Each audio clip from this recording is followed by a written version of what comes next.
Well, hello everyone. My name is Rick Farron. I'm coming to you from up here in New England, and we thank you for wanting to come into our program tonight. Boy, we've got a good program. We got many things to talk about tonight, but Barbara Anderson has her program going right now. It's called Watchtower Insider. Barbara Anderson Tells All. So, anyways, let's bring Barbara on and let's give a little thought to what we'll be talking about here tonight on her program. Hello, Barbara. Greetings, Rick. It's good to see you again. Oh, yeah. No, hey, we haven't seen each other for a long time, right? Right. But we made it another 2 weeks, right? yeah, we have. That's good. Right. So, anyways, you got my attention today. You got my attention with the title, and I'm going to put the title up so people can see it. So just give me a second, and let's get that up so people can see it. And we're going to share the screen. And I found this title it got a lot of attention, got a lot of buzz today. So let's share it right now. All right, hold on one second. Let me bring that up. I think everybody can see it. So that is the title that you're going with, and it's GB, that's governing body, biggest mistake, and it's threatening Jehovah's Witness collapse. So tell us where you came up with this, Barbara. Well, it wasn't my invention. It belongs. I stole it. It belongs to somebody who has a Facebook page. He calls himself Dr. K, and that is the photo. And his claim is that the governing body made a huge mistake that really threatens their collapse. And on that underneath there, it makes some very interesting statements, or he makes interesting statements. Now, I'm going to do a lot of reading tonight, and my voice is can really get boring after a while. So Rick is going to have to jump in here because I'm going to talk about this collapse, and I'm going to talk about how the governing body, how they brought this near collapse on themselves. And this Dr. K has I think, a very good program. And he discusses this. He says, discover the shocking truth behind the governing body's worst mistake, a decision so catastrophic it threatens the very survival of the Jehovah's Witness religion. For years, the organization has been accused of covering up cases of child abuse, refusing to cooperate with law enforcement, and prioritizing its image over the safety of its most vulnerable members. The infamous two-witness rule and their secret database containing allegations against tens of thousands of abusers have sparked outrage worldwide. It isn't just a failure of leadership, it's a betrayal of trust that has shattered lives and exposed a deadly, flawed system. So he has a powerful expose on his Facebook page, and I found it fascinating. My situation regarding this is that I was part of those that exposed the Watchtower. And at one period of time, we never dreamed they were going to collapse because of what we were saying. When I was an insider at headquarters, we wanted them to change their policies and their practices, and never thought about it in such a dramatic way. But here we are 30 years later or more, and this is the situation. Now, I suggest that you all go over when you have a minute and go to Tell Me Dr. K and listen to what the man has to say. He has a great program. He put a lot of time and effort into it, I know. And he interviews some of those that were victims of child abuse by perpetrators who were Jehovah's Witnesses. So now we know that this discussion on child abuse, it's an old one, really, but yet it hasn't disappeared. You would think after all these years, they would have gotten a handle on it at headquarters, and they would have a good reputation, straightening things out, having better policies, going to the authorities with accusations of child abuse by encouraging the elders to do that. Child abuse is horrible. I'm going to talk a lot about it, but I want to show you all something. This right here is material that went to the governing body. And I've talked about this before on 6 Screens, but I never went into such detail as I am tonight. And I never read from what the governing body read. From what I put together, and the package of all this material went to them 2 weeks after my husband and I left Bethel, permanently left Bethel. And that was December of 1992. So 2 weeks later, in the middle of January, the awake editor gave each member of the governing body, and he told them ahead of time he was going to do this, as something like this. So you're going to hear my squeaky old voice a lot, because you're going to hear, and I'm not putting this material on my website. I'm also not going to be quoting, I'm going to be reading to you, but I'm not going to be reading names of people. There were many letters that came into headquarters and telephone calls from victims of child abuse accusing Jehovah's Witnesses, men and women, of abusing children. Victims were calling, the parents were calling. It's a very serious subject. So if you get bored, all I can say is I'll keep talking. And then when you listen 10 minutes, and then you can next week listen 10 minutes more and 10 minutes more, but you're going to hear some really, I believe, some very informative information. Think of yourself as a governing body member in the middle of January, okay? It's cold outside, might have been snowing, who knows? And you're sitting in your office and you're reading this material, which proves that the organization had an international problem. So I want to get started on this, but I'm just forewarning you that you're going to hear my voice. But I wish I had somebody else to read on with me, but I don't. First of all, I want to read to you this. The history of child abuse in the United States. Now, this came from Family Find Law. Child abuse has a lengthy history. Children have been subject to abuse by their parents or other adults since presumably the beginning of time. For many centuries, laws failed to protect children from abuse. Children under English common law were considered the property of their fathers, as women were considered property of their husbands until the late 1800s. American colonists in the 16th and 17th centuries carried the tradition of children being property of their fathers to the early years of the United States. In the early 1870s, child abuse captured the nation's attention with news that an 8-year-old orphan named Mary Ellen Wilson was suffering daily whippings and beatings at her foster home,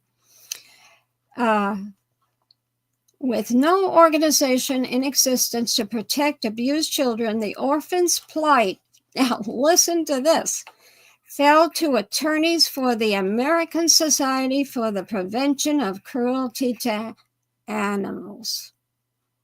Is that something? ASPCA.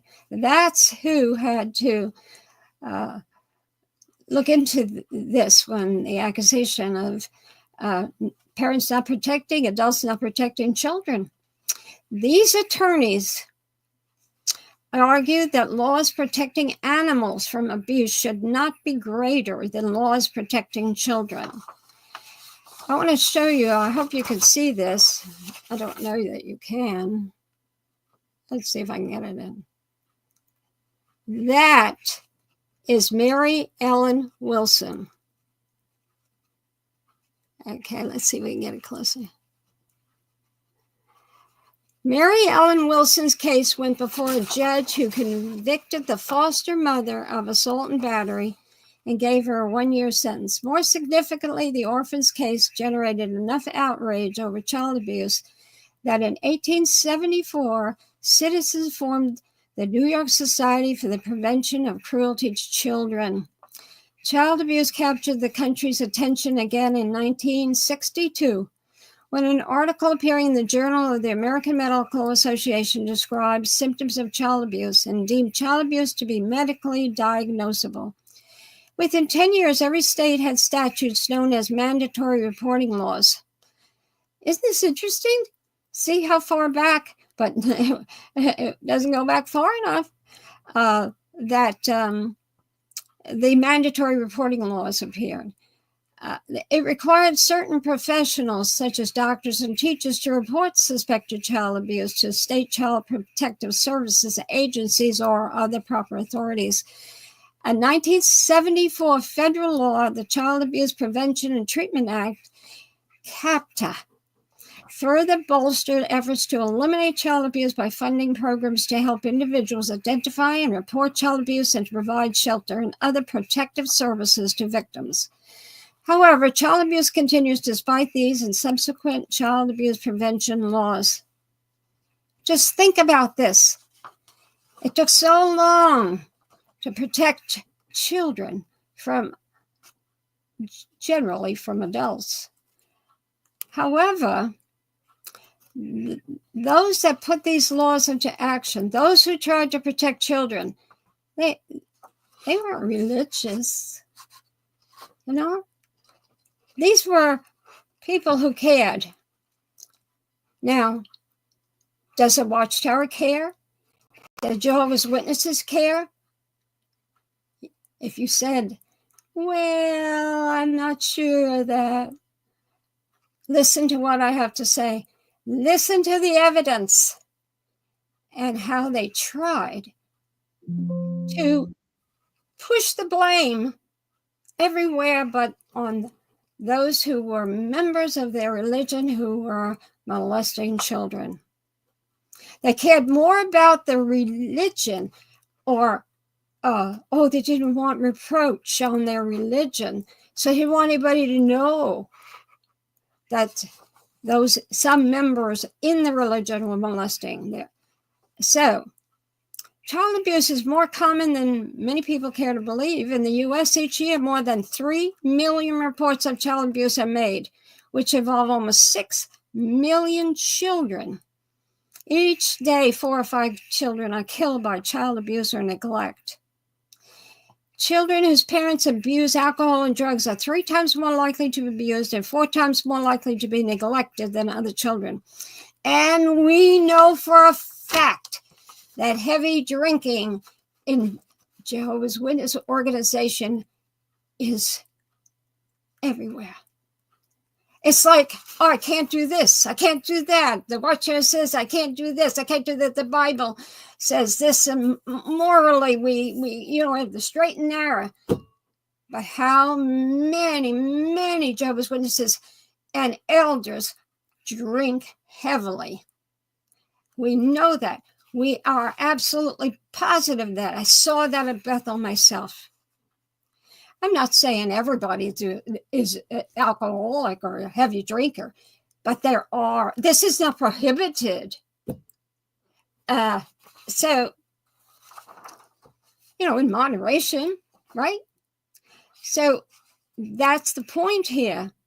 If you're an alcoholic, if you are on drugs, so many witnesses are on drugs. You know why they're on drugs? Because they're miserable. The addiction rate of drugs in Jehovah's Witnesses religion is very high. I don't know. I saw the material at headquarters about this. So, like, for instance, like half of a congregation is on antidepressant medication. Is that terrible? Well, he's the happiest people, supposed to be. And there's nothing wrong with that's not considered a drug in the same capacity as those that are outlawed. It's just that Jehovah's Witnesses, they're not exempt from being miserable. And who suffers? The kids. Okay. So, what I'm going to be sharing with you this evening is not all of this material. I couldn't possibly do that. When I was putting all this together, it's been in my file for 30 years or so. I said, where do I start? So I made some decisions, and I have some material to read to you that did not go to the governing body, but it sets it up, okay? It sets up what we gave the governing body. At the same time, they were reading, when this material was given to them, about this abominable issue that nobody was really doing anything about at headquarters. There were a few wonderful men, especially in one department under the correspondence and writing correspondence, a number of them, fabulous, that were trying to see about change, but it wasn't working. But they were so kind on the phone to victims. I heard it myself. Now, I want to read to you this. It comes from Associated Press reporter, and it says, officials at the world headquarters of Jehovah's Witnesses did not have an immediate comment Wednesday. A policy posted on its website says it abhors child abuse and views it as a crime. Now, this is from 2018. Well, by that time, we had convinced those who were running this organization that child abuse was a crime, not just a sin, a crime. And so then they capitalized on that when they were being blamed. And they said, oh, no, years and years afterwards, they grabbed onto it and say, oh, it's a crime. Please be aware that this statement by Watchtower spokespersons has been quoted repeatedly by the press since 2002. In every news release, a representative of the Watchtower Corporation, when interviewed, states, we abhor child abuse. It's interesting that Watchtower's policy isn't, we abhor child abusers and view them as criminals. Now, why don't they say that?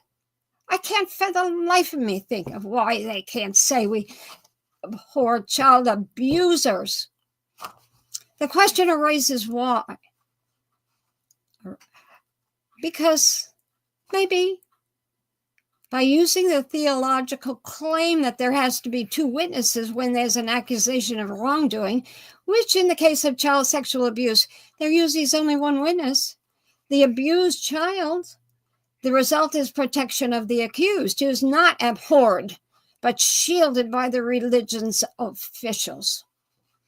In other words, Watchtower officials abhor the act of child abuse, believing the act is a crime, but do not abhor a JW abuser committing the act, not viewing these persons who do this as criminals if there's not another witness to the crime. Please be aware that this statement by Watchtower spokespersons has been quoted repeatedly by the press since 2002. In every single news release, a representative of the Watchtower Corporation, when interviewed, says, "We abhor child abuse." You just have to shake your head when they don't say it's abusers that we don't want in our group. The question arises, why? Because it's by using a theological claim, like I said before about the two witnesses. So it's got to be it, because you can't pin the abuse on someone, the abuser, right? You can't do it if you can't have two witnesses. So I think this says everything right here. And I've wondered about it for years. The wording of that sentence being, "We don't abhor the abusers," is really what they're saying. Just the act. Now, this is what now this material I have, as I'm telling you, this did not go to the governing body. This is newer material. This is a quote by the Watchtower. "In places where such laws exist, elders endeavor to comply with secular laws about reporting allegations of abuse. When they learn that someone in the congregation is accused of child abuse, elders endeavor," the word endeavor, "to comply with any secular laws about reporting the matter, and then they conduct a scriptural investigation." Why did they use the word endeavor instead of always report child abuse? Pay attention to the wording. This is, when it comes to Watchtower, every word has to be looked at carefully, because they're trying to get around something. So they use a word that is misleading. And his is very misleading. Now, I'm going to read this material that's coming up here. This is informative material, but it really comes out of the Royal Commission in 2015, the investigation at the Australian Royal Commission, their final report.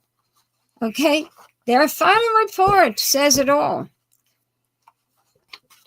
"Our inquiry into the institutional response of the JW, or I'm saying JW, okay, organizations of child sexual abuse, revealed a disturbingly high number of incidents of child sexual abuse. The Jehovah's Witness organization files," and they saw those files, by the way. They literally had the Watchtower's files in hand, because the police went in and got them unexpectedly at the branch. I know that for a fact. And so they pulled all those files. They weren't given by the society to the Australian Branch Society. They didn't give it to the police. Police showed up, and they knew right where the files were, because they were told. So the JW organization files contain allegations, reports, and complaints relating to at least 1,800 alleged victims of child sexual abuse and over 1,000 alleged perpetrators. We found that at least until 1998, now remember, this is the source, Royal Commission, individuals making complaints of child sexual abuse were required to state their allegations in the presence of the person against whom the allegations were made. Allegations were invested by elders, all of whom were men and had no relevant training. You see that? Think about that. That's the way it was all over the world. No relevant training into this awful issue, and they final say laid in their hands. Okay, I have if anybody wants this material, I can send it. I have where it is taken from in the final report of the Royal Commission. They go on to say, as foretold in the Bible, the last days have been marked. Okay, I see what I'm done here.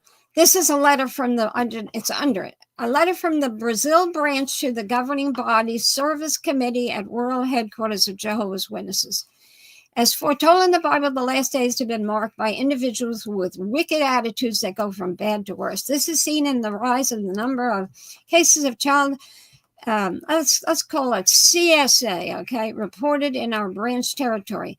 In the last service year, we recorded 160 cases of molestation, and the number of calls receiving regarding child sexual abuse, some of which involving brothers taking the lead in the congregations, has increased significantly. This letter from the Brazil branch to the governing body service committee. It's increased significantly. Then letter from the London branch to a congregation in Ireland. We are writing further to recent telephone calls regarding brother, name withheld, who has recently confessed to very serious wrongdoing.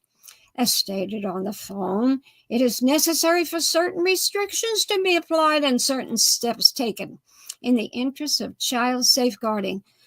Brother, name withheld, should also be reminded kindly but frankly of the need to avoid any potentially comprising situations in his interaction with children other than his own.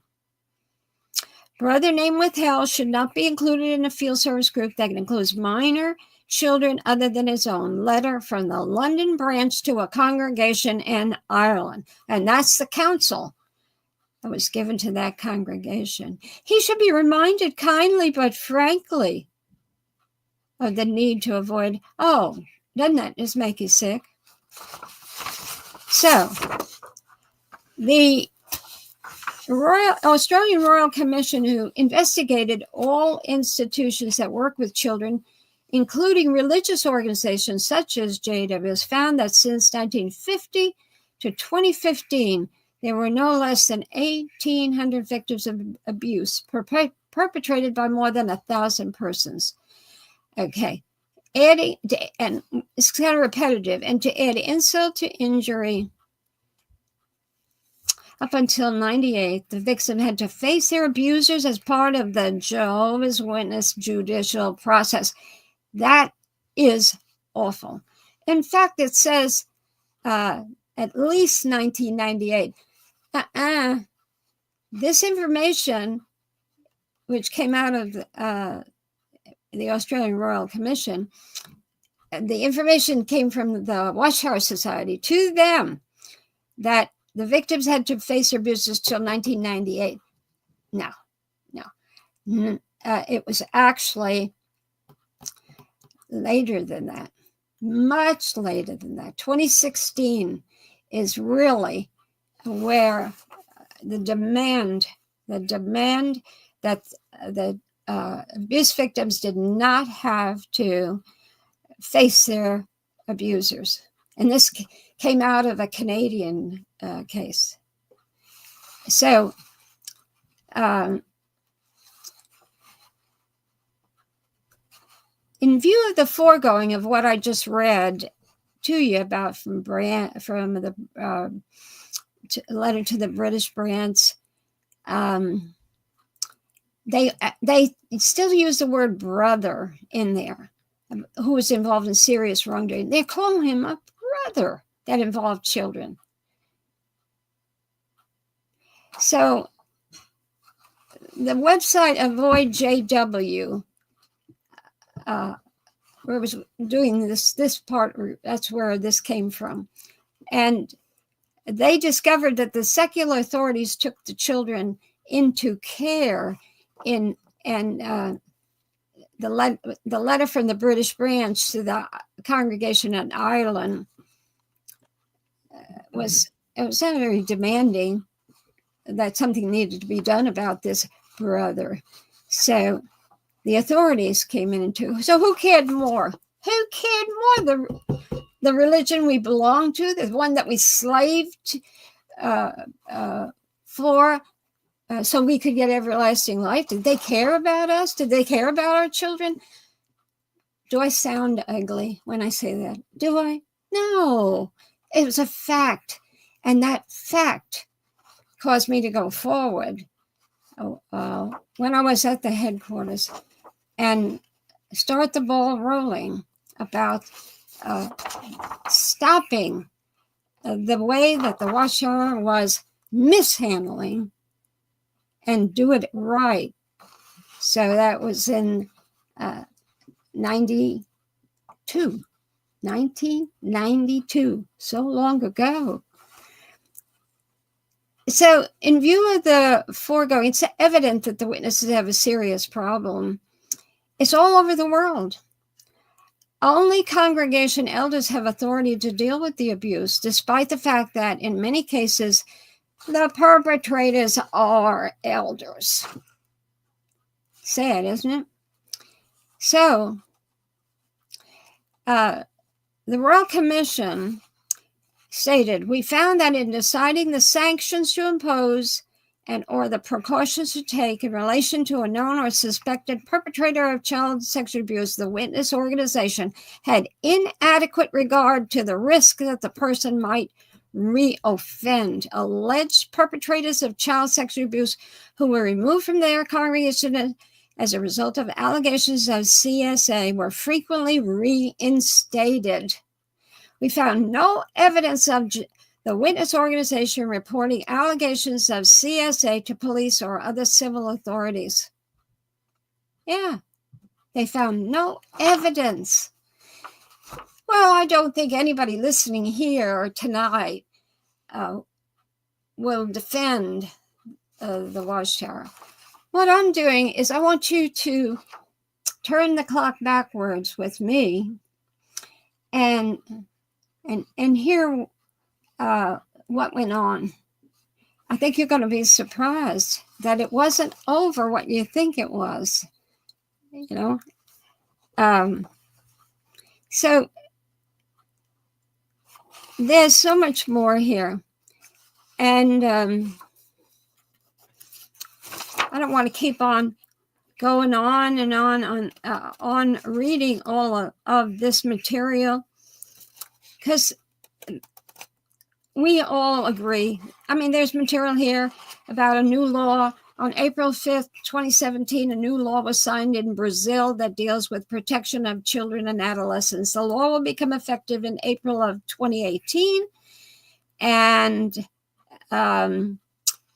we are sending a translated copy for your consideration. With this article, we now would have in Brazil the legal obligation to always report cases of child abuse to the authorities. This is coming from the world headquarters of Jehovah's Witnesses legal department. So, the world headquarters, they sound good, but what goes on behind the scenes is what's so fascinating about all of this. And the situation that I was confronted was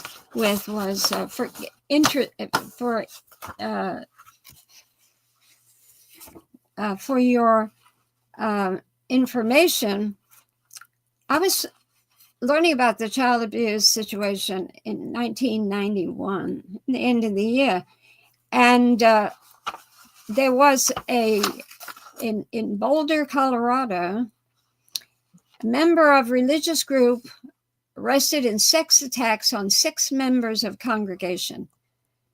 So it's making the newspapers. Child abuse involving Jehovah's Witnesses was making them. So this is the article. So that was one of the first. I was working on the research for what became the Proclaimer's book. I wasn't brought in to deal with this. This was it happened so unusually that I got involved. So it says, Boulder County authorities Friday arrested a longtime member of the JW congregation who they suspect sexually assaulted at least 6 girls and young women in the congregation. Leland Elwyn Davies, 62, was charged with sexual assault on a child by a trusted person and 3 counts of third-degree sexual assault. The sheriff's officials said the alleged assaults may have started as long ago as 1987. The 6 victims, who are all past or present members of the Boulder congregation, now range in age from 16 to 21. When reached at home, Davies would not comment. So they're investigating. Now, nowadays, there's reports. The media is reporting child abuse, whether it's in religion or not. No matter if it's a child abuse case, and it has to be eventually, if the individual there's enough evidence, they'll go public with it. There's another one here on this was March 15th, 1992. A therapist links child abuse to fundamentalism. See? And Utah, this is out of Utah. Utah's increasing number of child sexual abuse incidents may be related to religious fundamentalism, says an Ogden therapist experienced in such cases. This man, Johnson, a licensed marriage and family therapist, has been in practice 19 years and deals with about 50 sexually abused children a year. 20% of his adult patients are in therapy because they were sexually abused as children. And I suspect that, he said, that more of my clients' general psychological problems arise from repressed incidents of sexual abuse. Catch this 2 words. Repressed incidents, because that's what we're going to talk about, because that's the central part of this whole package that went to the governing body. Repressed incidents of child abuse. In quotes, it says, religious fundamentalism tends to attract a lot of men and women who ascribe to a belief that the male, hey, listen, guys, that the male should assume a dominant role and the female a submissive role, Johnson said. Yeah, that's Jehovah's Witnesses. That's Mormons. So many other groups feel that way. And the women go along with it because they think that's what God wants. Okay. This therapist said that incestuous child sexual abuse can occur when the wife has stopped playing the submissive role taught by the family's religion. The husband, frustrated by the growing independence of his wife, which is contrary to his religious beliefs that he must dominate, turns his sexual energies to a child that will be submissive, Mr. Johnson theorized. You can take all this with a grain of salt, but this is little by little what was coming out back in those years. Mr. Johnson emphasized that in all cases of in-home sexual abuse of a child, there's significant family dysfunction. He also said the father who molests his own children brings a pedophilic tendency to the marriage, a character deviation often rooted in a childhood characterized by child sexual abuse. Pedophiles, people who sexually abuse children in or out of the home, lack empathy with the victim and even fantasize that the victim enjoys the sexual contact. As a group, pedophiles have problems with impulse control, poor self-esteem, lack of moral conscience, poor relationship skills, and place a high priority on sexual gratification. Child sex abusers are resistant to treatment, and there is high recidivism among them, he said. See, that right there is important. Because if you go to the authorities when you know a child has been abused, if it's the first child that this abuser has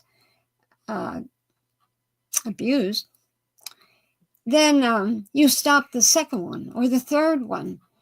And 91% even today of families do not report child abuse.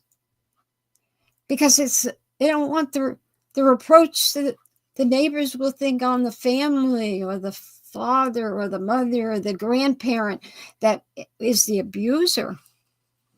So there's it goes on and on if you don't stop it.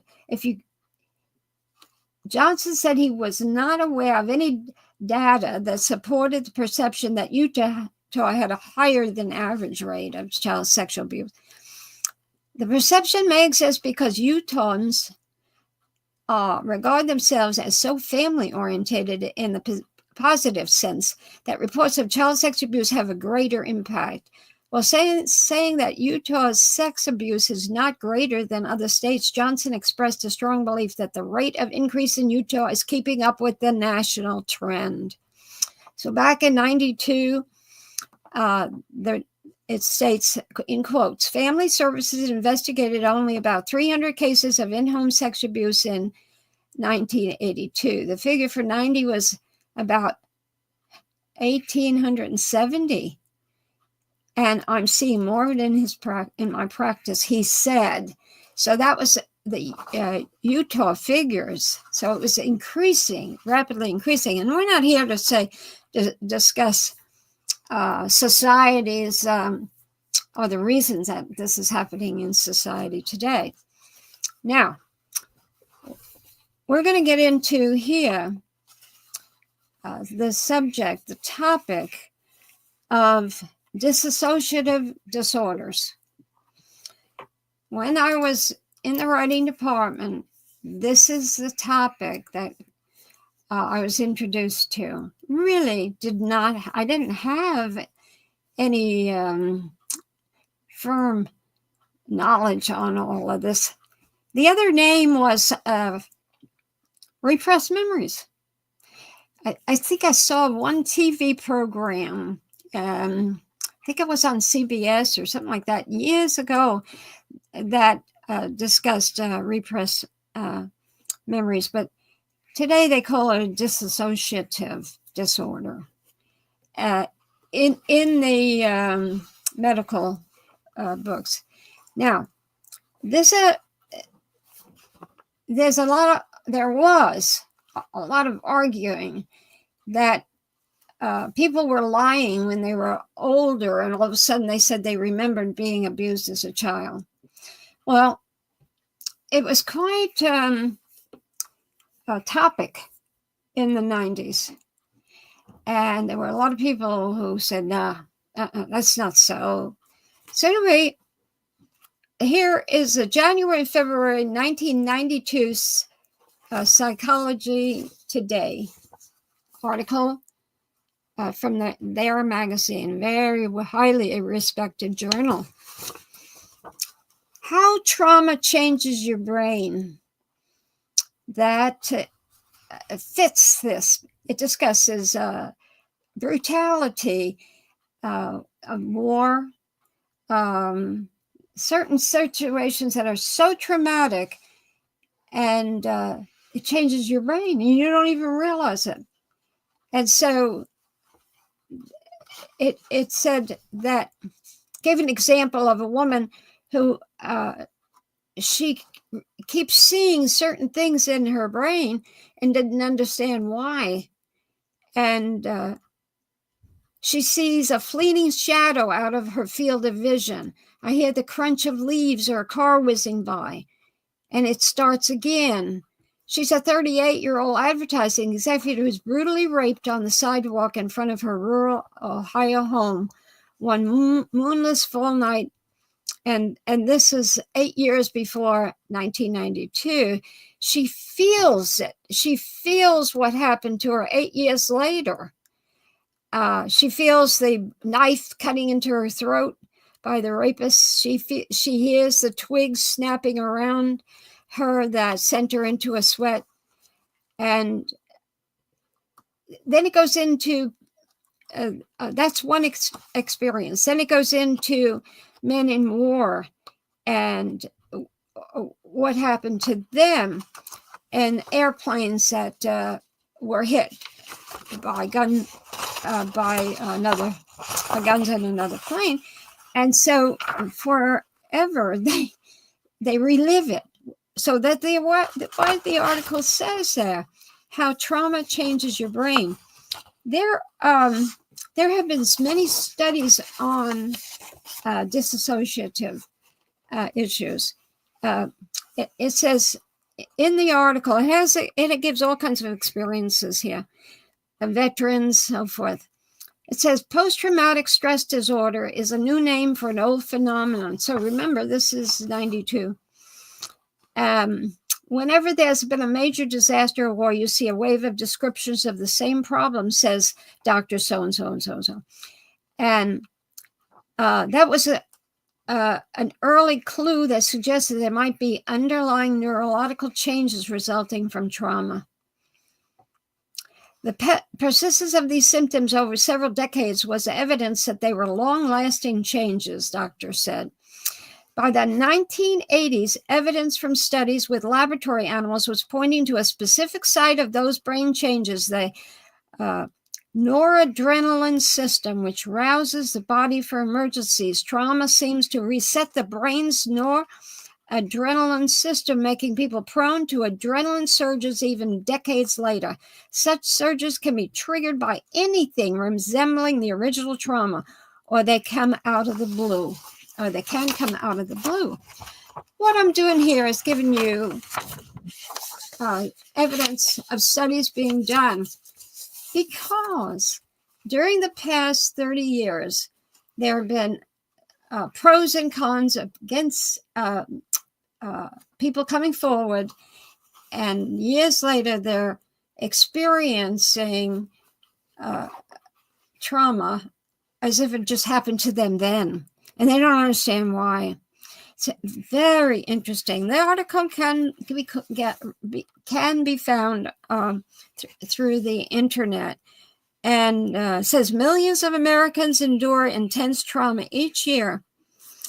That is at the root of child abuse, folks. And that's why this article, remember, this is an old article. It was pertinent to what we were seeing in the organization. People were calling up or writing letters, and they had been doing it for years. Service department just never, ever let anybody know. There was no requirement at headquarters for the service department to share information about child abuse with the legal department. Believe me, that didn't come till around 1991 when the governing body required it. After enough cases were coming forward, that's when the legal department would find out about it, when someone was suing the Watchtower. So eventually the legal department got involved in it, and there's much more to say about that later on. Now, I have said what I'm going to talk to you about. There are some things I've said in the past, but there's some new things here, and there's a lot of thing here on memory. Okay, there's somebody by the name of Lee Marsh. It's a woman, and she has she's a therapist, and from her site there is a long article that she wrote on memory and triggering memory. Many survivors talking of traumatic events have difficulty understanding the nature of memory, why we forget, and what causes us to remember. That's how she starts out. We have nightmares that keep us awake. We try everything in our power to make the bad memories go away. We have heard stories of created memories and false memories and half-true memories. That's what in the 90s we were going through. Some people at Bethel believed that there were false memories being introduced to Bethel by so-called victims, and that was made up, or they imagined it. So it was called the false memory syndrome. And so Lee was addressing this, and that was back in 2002, by the way, and that's on her website. She goes into talk about what memory is. It's a lot of reading here. How many remember feeling scared or happy, sad or proud? We can also remember what we were thinking or saying in a situation, cognitive memory, or what we were doing, behavioral memory. Those are memories too. And each of these types of memory is stored in your brain in a different place and in different ways. It's good. It's good to take in knowledge. We use that all the time. This means everlasting life, taking in knowledge. Well, this means a happy life, presently taking in knowledge of all of this, and then making the right decisions, making decisions based upon the facts. And I always say, we always have in the past say, the truth makes you free. It's a quote, isn't it, in the Bible? But I always say, because I learned this. Headquarters helped me to learn it, and they didn't think I could learn to say this. But I did, because I could see what the facts differ from so-called truth. It's a facts that make you free. Facts. Truth is subjective.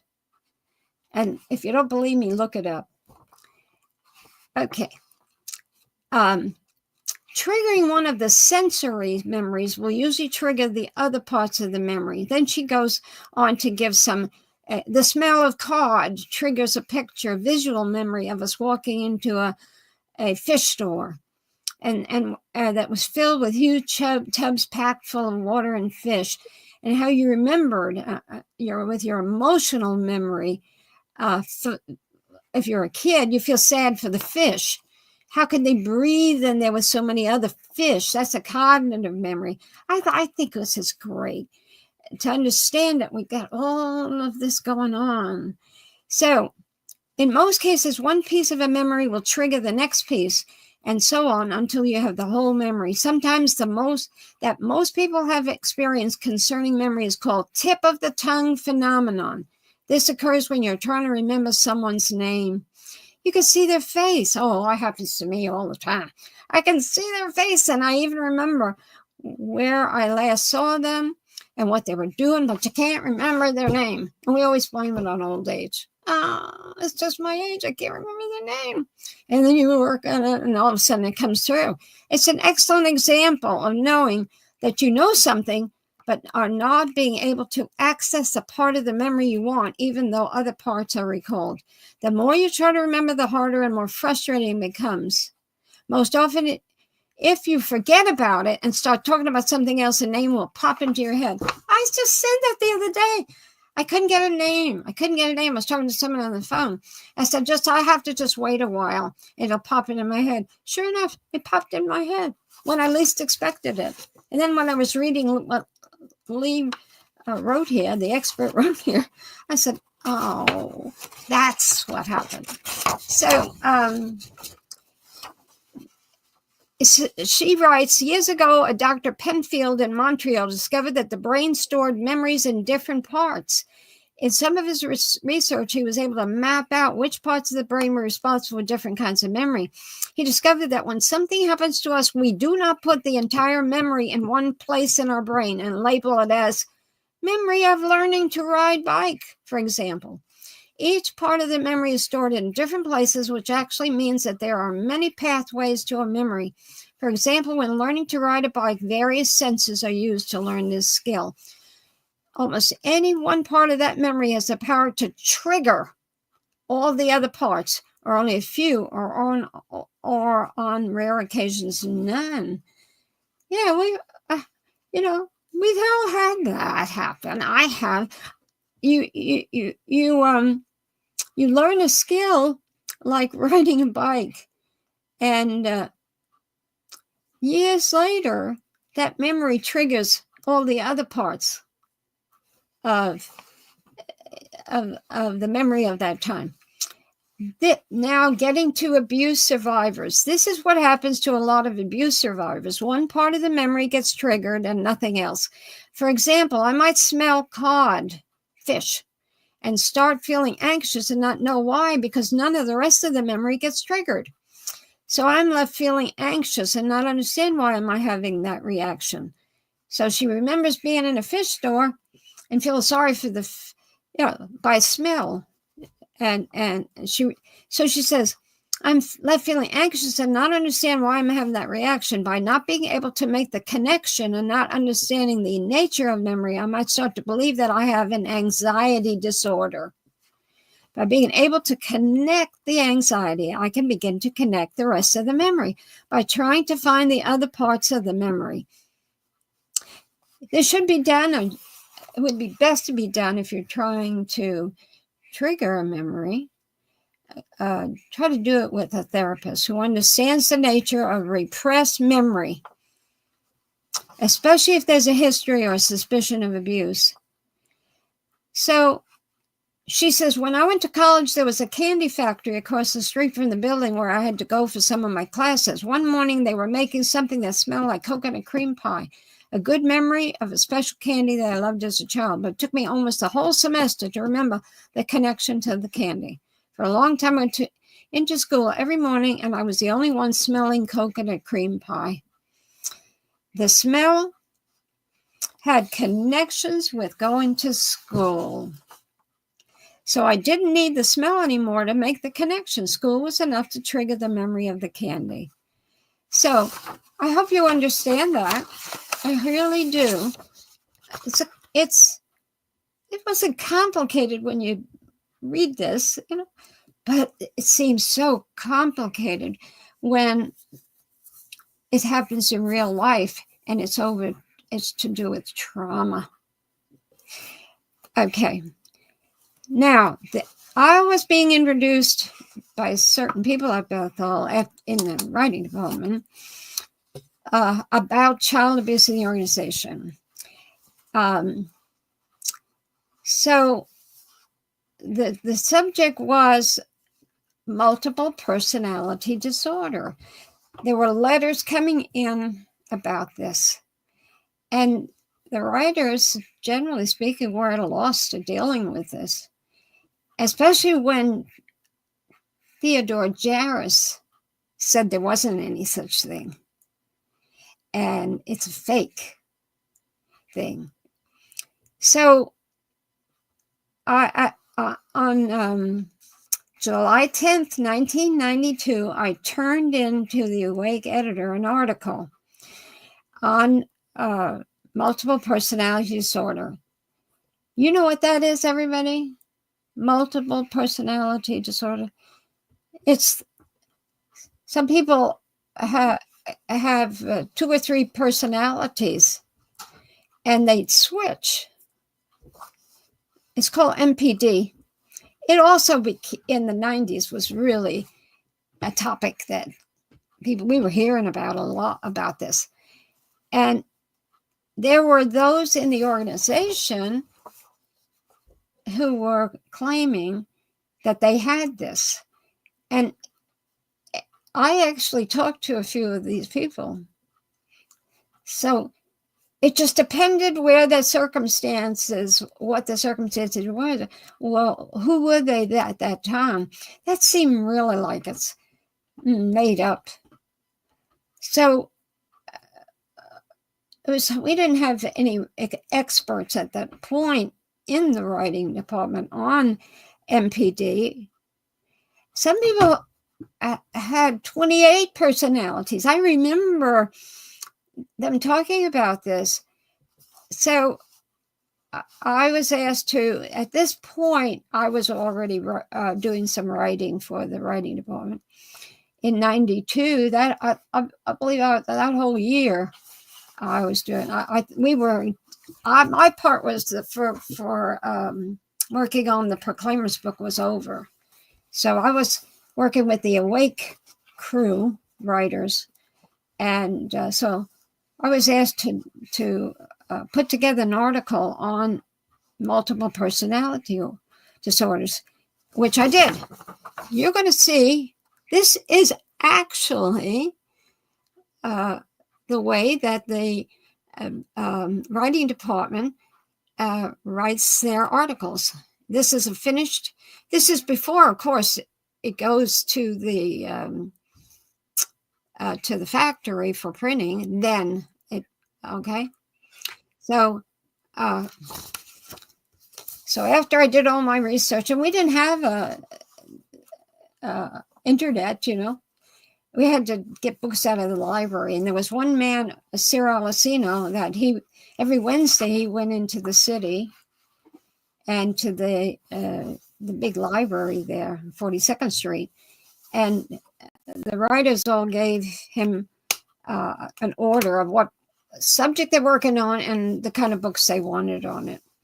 So I did my research, and I said, so I wrote this up, and I have 4 or 5 copies of this in my own file cabinet here, because I was working on it. And so I finished a copy and then have one of the writers review it. And so it would be the changes were made and so on. So that I still have those. And I said in my article now, it's a lot of pages here, but I want you to know that we really have worked hard on this, and they really want, and it has the sexual abuse connected up with multiple personality disorder. It's one of the most amazing and unusual mental conditions known, I said. Thousands of people are being treated for it. I have a 1 or 2 or 3 or 4 after each statement. And so, of course, in the last page, I tell you, under 1, I say where I got that point from. So I didn't make it up. I was quoting from doing the research out of publications. Some researchers estimate that as many as 1 person in 100 may have the disorder. Happily, although MPD is a complicated and sometimes frightening condition, it is treatable. Although this phenomenon is not new, it has been mainly since the 17th century that records have documented it. Okay, that's new information, isn't it? That's the point here.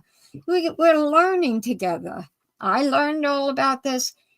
You can learn, and it'll make you a better person to understand others, especially those who have had trauma. So I could go on about this. I could give you cases of trauma outside of this article that I actually met the people. I actually saw and heard people switching personalities. It was fascinating and horrible at the same time because they had no control of it. So discussions of actual cases have become more common in the past 100 years, I wrote. Additionally, a growing body of clinical knowledge now demonstrates its validity. And you know what? It's still viewed as valid. More and more research has been done in the past 30 years, and they've only add to the validity of it. MPD is directly connected to the international tragedy of childhood abuse, especially sexual abuse. This has left in its wake millions of scarred lives of adults who were abused when they were young. The book Diagnosis and Treatment of MPD Disorder states, no therapist who has worked with more than 2 or 3 multiples doubts the existence of a causal relationship between MPD and childhood trauma, primarily child abuse. Sexual abuse is the most frequently reported type of childhood trauma in MPD patients. The most commonly reported form of sexual abuse is incest, familial family abuse. So, why would I spend this kind of time? Why would I get the assignment to do this? Because so many people were calling the society. That's what you all didn't know. If you're in your 40s, 50s, 60s, something like that, and you were alive then, you had no idea. Okay, you were hearing maybe this on television or some books you saw, and you didn't know whether to believe it, but you never would believe it was in Jehovah's organization that people were coming forward and saying that this brother so-and-so did this to me. And they became, I know of one, she switched personalities so often. It was like changing her clothes, I sworn. And others validated that she was do this, depended on the conversation. I mean, she didn't start screaming. There was one woman who she was a very sweet witness, very calm, very nice.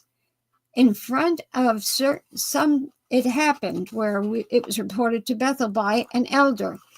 He went to see her because of reports. And at the door while he was talking to her, she did not invite him in. He said she changed personalities. She was like another person. He said she became like a prostitute. He said this person you'd never dream that this could happen happened before his eyes. He was so taken back that he called headquarters. And eventually I talked to him, and he came to Bethel to talk to me.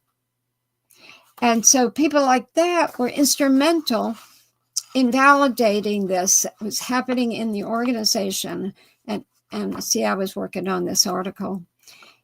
It's not merely a mood swing that most of us experience, this MPD. It's a major dissociative. Dissociative means forgetting disorder. We're familiar with minor disassociations of everyday life. For example, when you're doing a tediously repetitive task, a dulling or tuning out can take place. You all identify with what I'm saying here. Later, you cannot consciously recall doing some aspect of the task, although you see that it was done. That happens to me when I'm doing dishes or something. You know, I do them so often when I don't want to use the dishwasher. And so I forget that I did it because my mind's on something else. So that's normal. Now note what the Harvard Mental Health Letter describes as a dissociative disorder, a process or experience in which the unity of consciousness is disrupted, normal integrated awareness is disturbed, and mental functions are separated into complexes that operate autonomously. Okay. Now you remember I showed you this whole pile of material? I'm not going to read all that tonight. You know, this is part one, because you're going to hear, if you're interested in this subject, you tune in, because you're going to hear, and you're going to hear what the governing body was told. And you're going to hear what they read. And you're going to hear how, an amazing fact of how that Ted Jarris, who said that these were false memories, and how we caused him to back off and stop saying that. That's going to be saved. That's towards the end of the story here. And it's a surprise how it happened.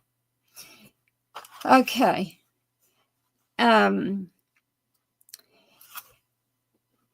A child, I'm going to skip here. It says, is multiple personality is the most dramatic and fascinating of the dissociative disorders. In this disorder, two or more personalities seem to be occupying the same body alternately. Indeed, in the severely abused child, many alternate personalities can develop. You've probably seen it, and you didn't realize it. It's everywhere, because child abuse is everywhere. Sorry to say. A child can dissociate as an involuntary coping mechanism when powerless to prevent brutal beatings or sexual and emotional abuse. It is a means of dealing with the stress, pain, terror, and outrage at being violated. In many cases, this is a way to survive, because under these terrible conditions, the personality has only 3 choices. I have never forgotten the 3 choices. Never. If you didn't switch, if the multiple personalities didn't happen to you, you know what would happen to you? Yeah, the personality has only 3 choices when you are involved in terrible, terrible conditions: psychosis, death, or disassociation. So which one would your head pick to survive?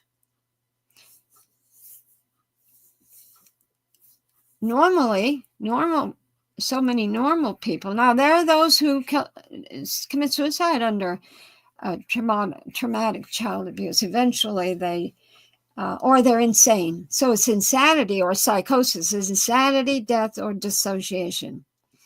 A therapist describes the result of such traumatic experience. The child walls off the emotion and memory of the event so that it no longer suffers from the trauma consciously. This walling off can form into an entity known as an alter, which contains the experience, but which is usually unknown to the host personality. That entity begins to have a life of its own, surfacing at times without the knowledge of the host personality. So it goes on to describe all that. And then I go on from my research, and here's a topic, or part of this subject, that I hate. And that's another form of abuse. And this is the one that most people deny is happening. And that's ritualized or ritual abuse. I will have here, I have letters from people, and they talk about their ritual abuse. Some of them were 7, 8, 10 pages long, describing what was done to them as a children in ritual abuse. And I think I told a long time ago the experience that it was Covington's son had, of course, he was dead when this came out years later. And he stumbled on ritual abuse going on at a Kingdom Hall on a Saturday. When the Kingdom Hall was supposed to be locked up, there was a light on that he saw. So when he was passing the building, and he went in to turn the light off. It was dark. And when he did, he saw what was going on in there. And he left the building. This experience was told to a writer by someone who was telling the absolute truth of the matter. And I have the death certificate of that son who hung himself. After he saw what he saw, and nobody saw him when he looked through glass doors and saw what was going on in there, he backed out. So it was next day they found him hanging in his garage. So his death certificate speaks of suicide. Now, there are those who say, in fact, the death certificate says that suicide. But there's the person that told the writer of Wake magazine articles. He wrote most of the articles for young people. He wrote the book for the books that came out for the young people, and he was the one that received the phone call about the hanging of that young man. Well, and was told that this is what happened. I can only tell you what I was told, and there's more to it. I won't go. But so these things happen at Kingdom Halls. Don't ever think that these buildings are sacred. They've been used for other things at times, but not with permission, of course. But sometimes, like in Miami, when I moved to Miami with my father and mother and my brother, and I was only, let me see, 16. And there were problems with child abuse then. And I had been told, I couldn't believe it was, I was new as a witness, and I couldn't believe it was happening. But it was very important people in that area. My husband was a city overseer, and his wife was very prominent. And they were engaged in child abuse on the Bahama Island. They would take people with little kids, and they were involved with ritual abuse on the island. So humans can be despicable. We all know that. But we never figured it was in the organization. But you know what? Despicable people use organizations like Jehovah's Witnesses and Mormon, where we put so much trust and faith in that organization. And we're brothers. I got a brotherhood. And then these people can get away with it. And I have something I'm going to read you. You're going to be surprised because it was a fact.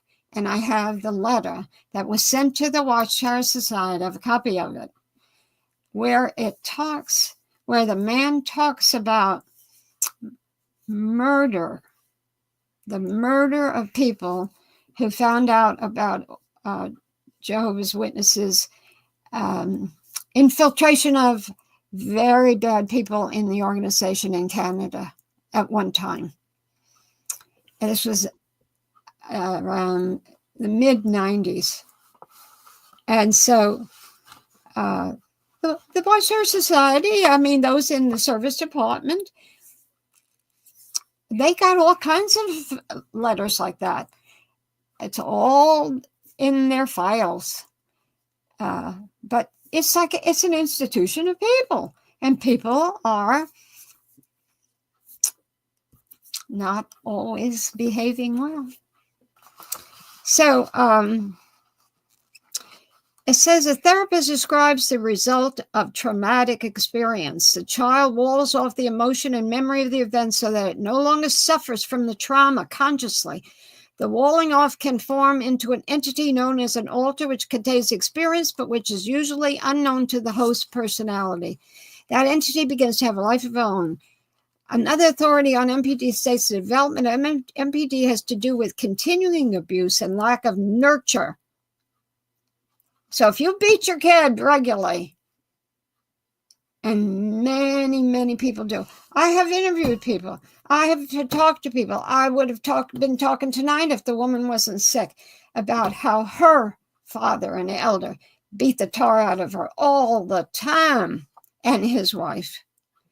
And so it's continuing abuse and lack of nurture, and what it did to this gal. The life circumstances were dangerous. How would you like it? How would you like it to you never knew when your father or your mother blew up and then grabbed a hold of you by the back of your neck and threw you in a bedroom and beat the tar out of you because you said a little something. That's what goes on in so many families. But thankfully, not all. And it sure didn't happen to me. The child thinks the home is not a safe place, and it needs to keep on using dissociation to deal with the continuing abuse. When an event is traumatic enough to cause a dissociation, a new personality or personality fragment is formed to go through the experience. I'm quoting.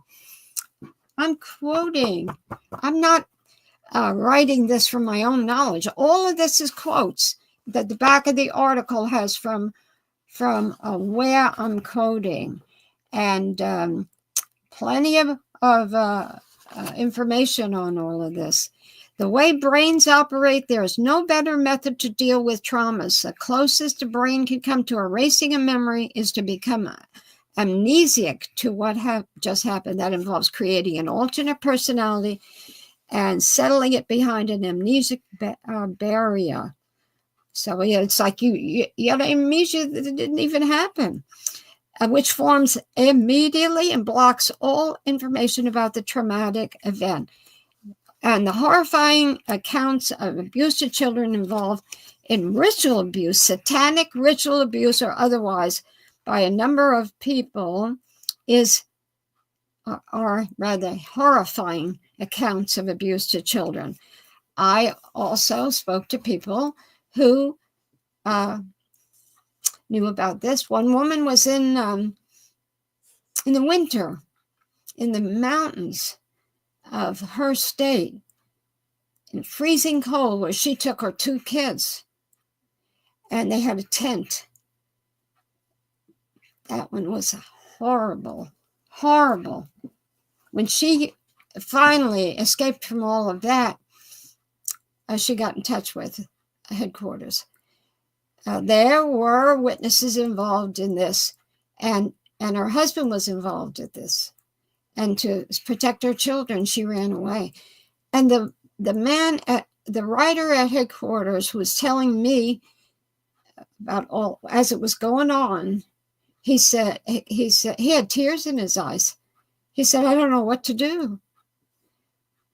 And there was more to it, and I won't go into it because it's like it isn't true. It's you find it hard to believe. You think the person who is telling you this is they got psychiatric problems, but law enforcement, they know they can prove and vouch for these things happening. Children who are abused by groups are told repeatedly that they are bad, that everything that's happening to them is their own fault. It's no wonder that a terrified child subjected to severe sexual, physical, and psychological abuse develops MPD. This is the kind of information that all of the governing body was informed of. I didn't do the informing of them. I was gone from Bethel. But the Awake editor took all this type of information, plus the package that I made up, which you're going to read some of the letters in there from victims, and then you're going to read what Jehovah's Witness therapists had to say who were dealing with this. So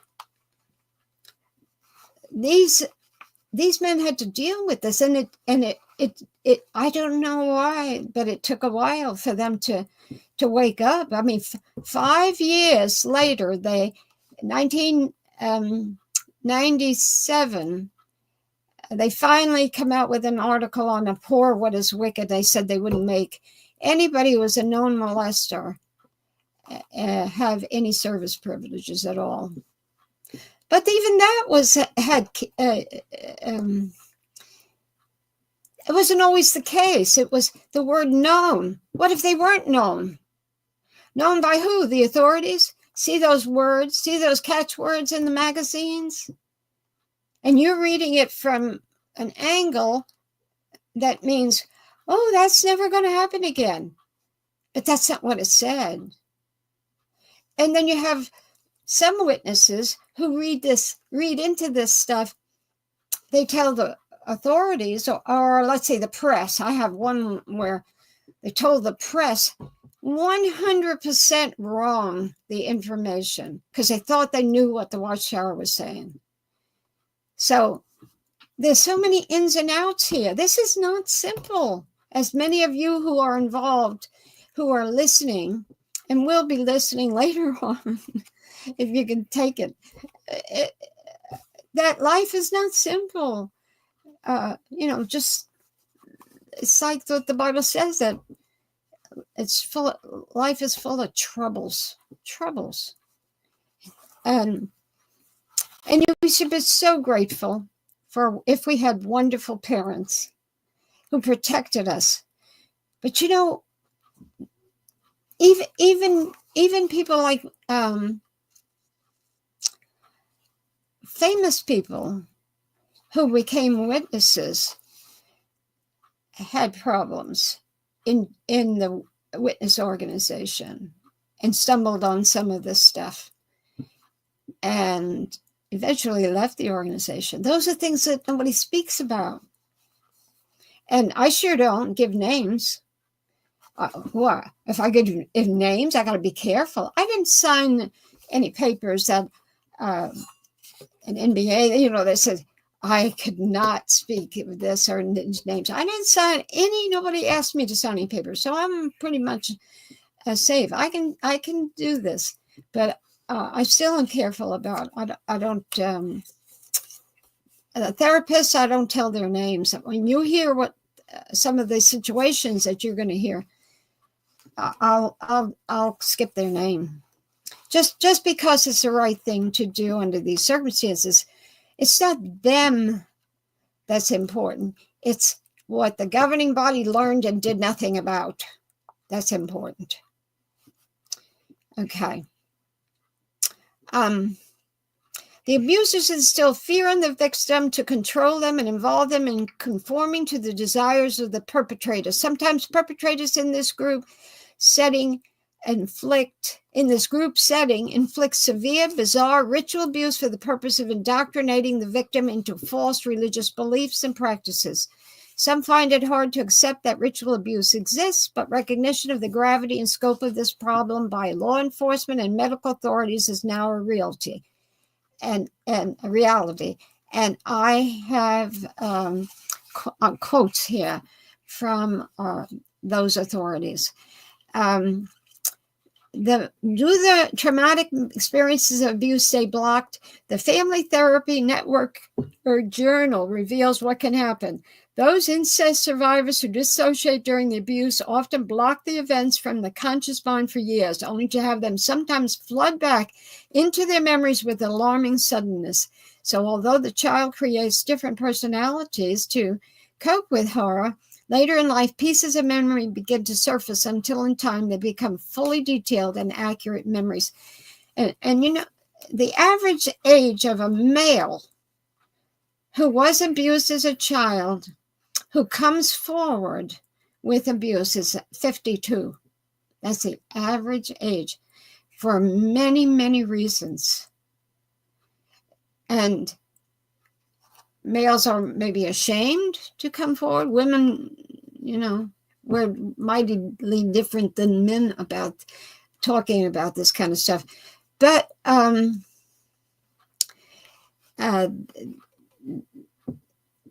you can see why the craziness of some young people, and as they get older, and they, you wonder about them, and you think they got problems, or they're neurotic, or something like that, because they don't even know why they're behaving the way they do, until they can't go on longer, and so many commit suicide, or they seek out therapists if they can get a good therapist. And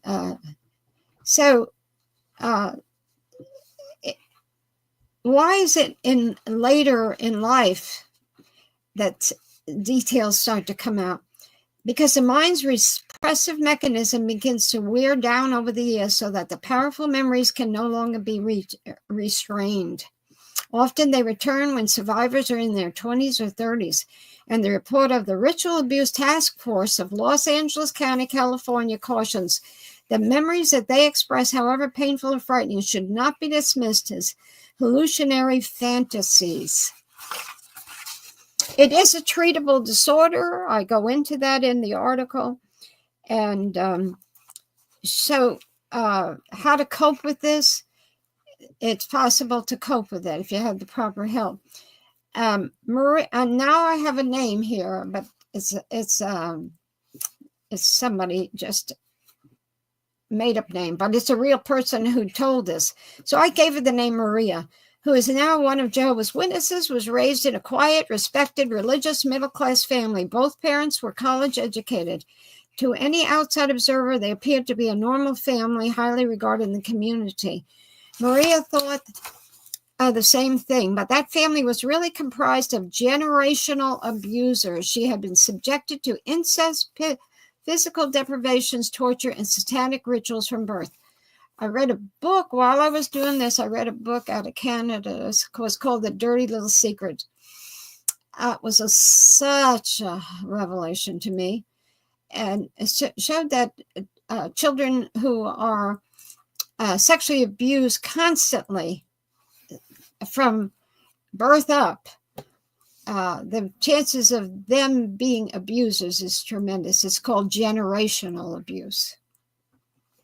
And if you go on the internet and type that in, there's a lot of information on that. So with this Maria, to cope with her life and her developing personality was split, and unknown to her, she developed multiple personalities. For many years, Maria's mind blocked out the horror, but eventually she began to suffer from deep depression. As an active witness, she found it increasingly difficult to study or concentrate on scriptural matters. It became apparent in 1990 that she was suffering from MPD, and shortly thereafter entered therapy. But let Maria continue with the story. The spiritual aspect has been the most important factor in my healing process so far.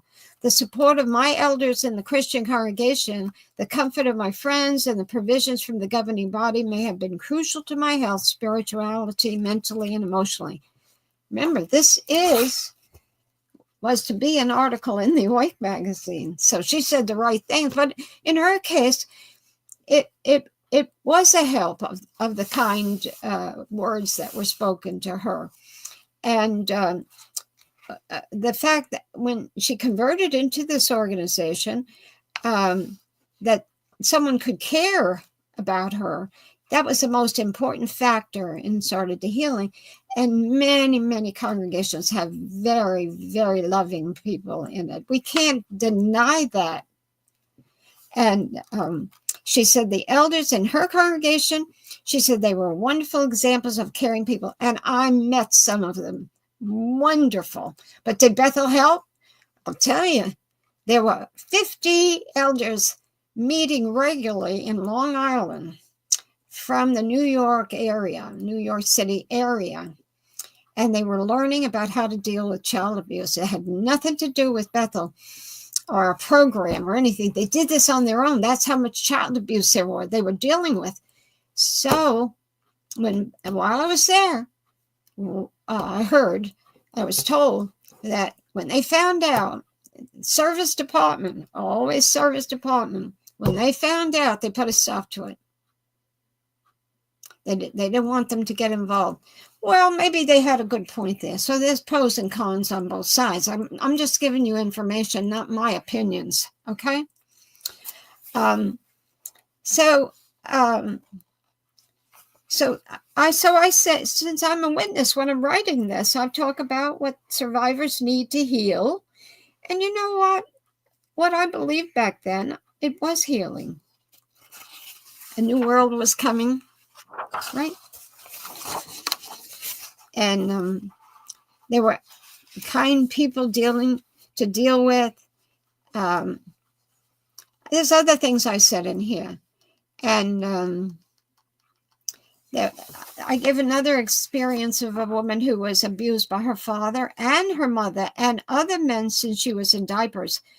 And so it was ritual abuse. In her 30s, she began to have nightmares. So she sought professional help, and with the encouragement of the elders. See, that's how the elders knew about this. That's why I talked to so many on the phone. I put in calls. I was permitted and encouraged to call people who had a wealth of knowledge on this subject, who were Jehovah's Witnesses. And I talked to one psychiatrist who was not a witness. And you're going to hear what he had to say about the witnesses and his experience back then. So since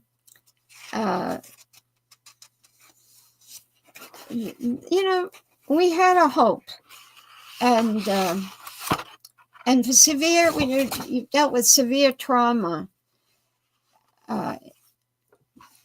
there's nothing as bad as that, because you don't know why. If you don't know why it's happening, and then when you discover why, and if it comes out of the realm of the organization causing it, see, which you had all your trust in, there were good people that did the right thing back then.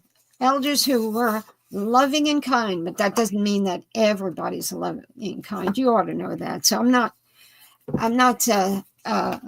saying,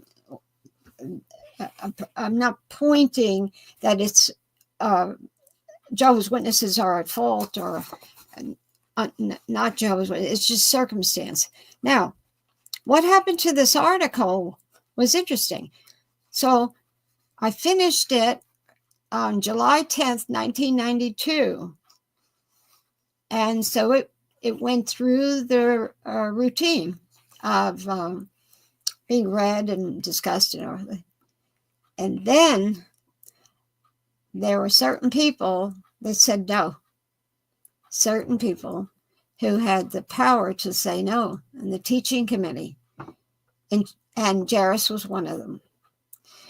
And those in the writing department, some of those in the writing department told me about what to them was knowledge of why Jairus was removed from his position in Australia as branch overseer. And so why would he want anything like this out there in the awake, which seemed to be making the witnesses believe that this was a fact. And he didn't want people to believe that this was a fact for his own reasons. And you'll see this. And he didn't believe in therapy either. And that was another problem in the organization. It was therapy. You couldn't get therapy for anything. And medication for therapy, after therapy, they frowned at. You should read the Bible, go out and service more, and attend all the meetings. That's your 3 things to do to survive any mental problems you have or issues that you have. And until all of this broke out, and then we not only dealt with child abuse, we also dealt with the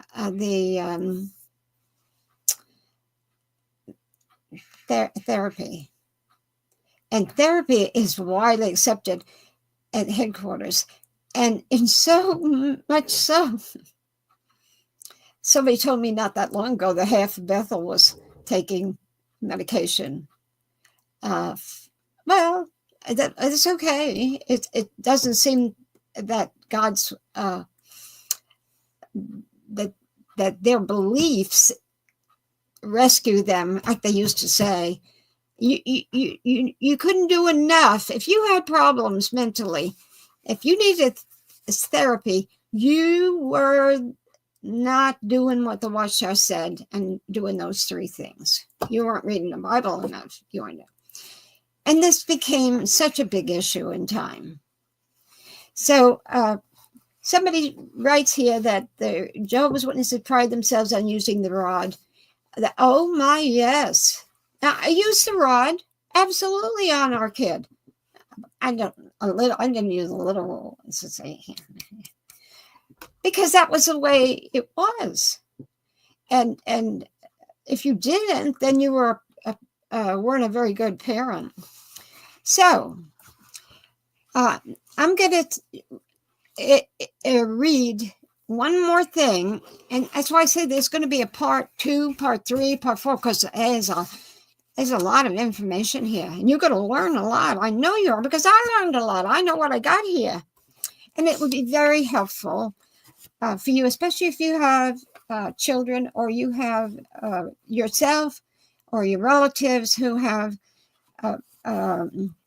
need therapy or have a viewpoint about this type of thing that is negative, you will broaden your horizons here, and then make a decision if you don't believe it. That's your, we each can make a decision. It's subjective. Decisions are subjective. So some can't believe, others do believe.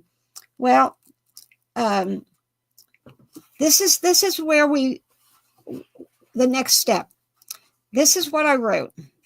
Aware of the reluctance. Now, this is not in an article. This is actually to the Dateline producer, because the Dateline producer received everything that I had put together to the governing body. And of course, Dateline was 2002. Look how many years ago. That was almost 10 years from when I did all this work. So why did the Dateline NBC get all this material? Because their lawyers wanted to see it. The lawyers were afraid the Watchtower was going to sue them if they did a program about child abuse in the organization. Once they read this, they weren't worried anymore. So what I did is I broke up the material to the governing body. It was broken up into sections. You had a section of the therapists, their names, what they had to say on the phone to me. I broke it down. And then I asked them to send a letter that would go to the governing body and fax it, preferably. And I have those. So you're going to hear this. And then, like I say, I've never published it. This has all been in confidence, and and I won't publish it. And for Dateline, I had to explain the sections. So here was a section, and I said this: aware of the reluctance of a few of the most powerful members of the governing body of Jehovah's Witnesses to acknowledge the serious problem of child abuse and the improper handling of these instances within congregations of Jehovah's Witnesses, I proposed to Harry Poloyan, editor of the Awake Journal, an idea which I believe would apprise these men of the situation. This was sometime in August, September 92. With Harry's approval, I phoned 12 mental health professionals, all Jehovah's Witnesses and one who was not, requesting their input as to what they knew about child abuse within the congregations. In addition, I asked for their opinion regarding the neurological disorder known as, in 1992, as multiple personality disorder, MPD, or later more appropriately renamed dissociative identity disorder, DID. That's what we call it now. I directed their replies in the form of a letter to be sent to a Harry Poloyan desk symbol EK. So if these therapists answered it, they would send a fax to EK, because everybody who does a certain work at Bethel had a desk symbol. I even had a desk symbol, believe it or not. I don't even remember what it was now. Each professional was clearly told to compliment. Now, this is crazy, but this is what I was told. I had to say this on the phone when I talked to a therapist who was a Jehovah's Witness. I was clearly told to compliment and thank the Watchtower organization and its governing body for recent articles in the Awake Journal about child abuse, or their letter would be construed as criticism rather than advice. Criticism, I put in quotes. No, is viewed as apostasy. That's the way the organization views it.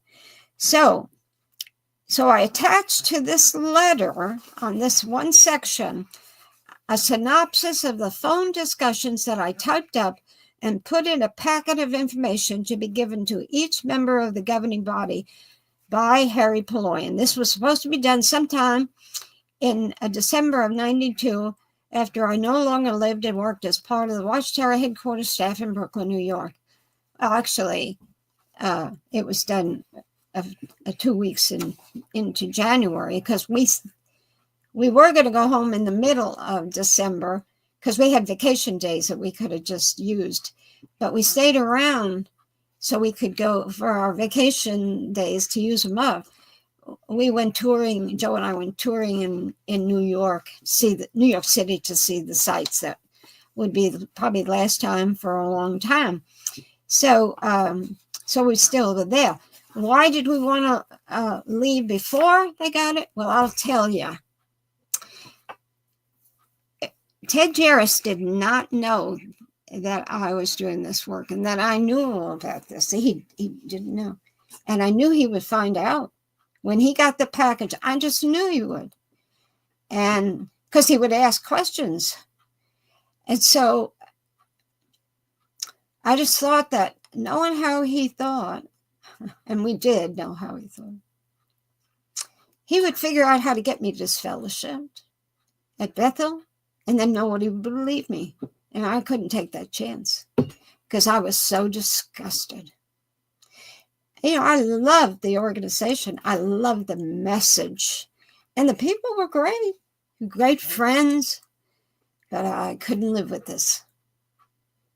So that was the cover letter for section 1. And that went to the Dateline producers and the Dateline, a certain producer. And also to the attorneys. And so this is a list of therapists that I talked to, and that's what the governing body members would read. I break it down of what I said to them over the phone. This is one by one what we talked about on the phone. And my first one was with this one woman, a family counselor. And I write there where she was and her phone number, where she lived. And I said, Sister so-and-so said she hears about many abuse victims within the organization. She has called the service department for advice and received no help, so stop calling. She went to Circuit Overseer over a year ago to ask about legal protection for herself, and no answer.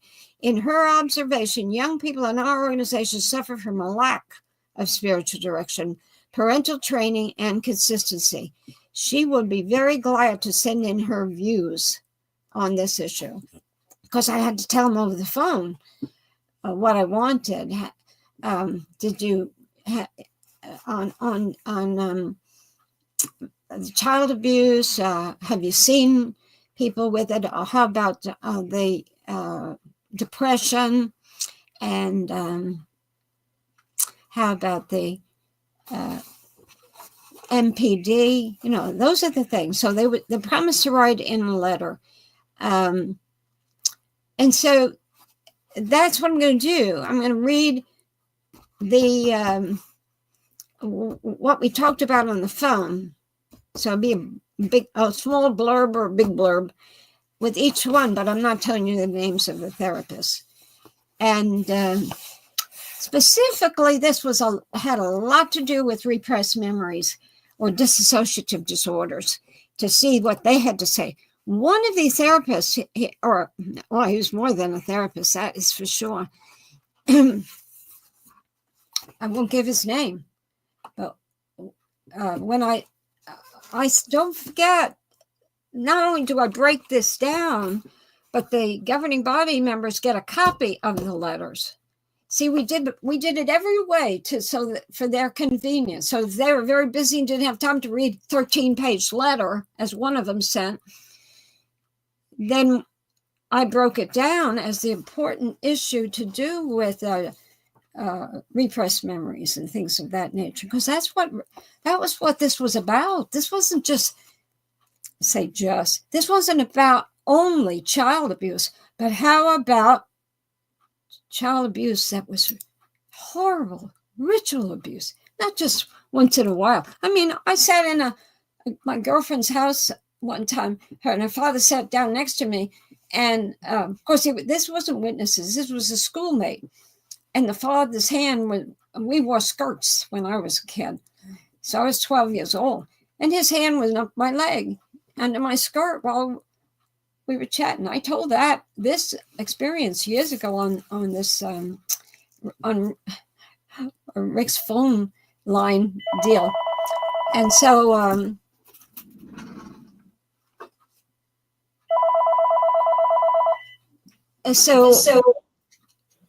I told this, and I got up and walked out. I didn't say a word to him. I just got up and walked out. So that's not what we're dealing here with. I don't know what this man must have done to his daughter, and I never found out, or in fact, I never talked to her again. I stayed away from her because I was so afraid of this situation. And also, two of my girlfriends when I was 12 years old were both molested by Catholic priests. So I was familiar with this and was hated to hear this. And so, but I'm not talking about, we're talking about such trauma that was going on in this organization to some of these children, and the government body wasn't changing their policies towards these men who were had positions of authority. So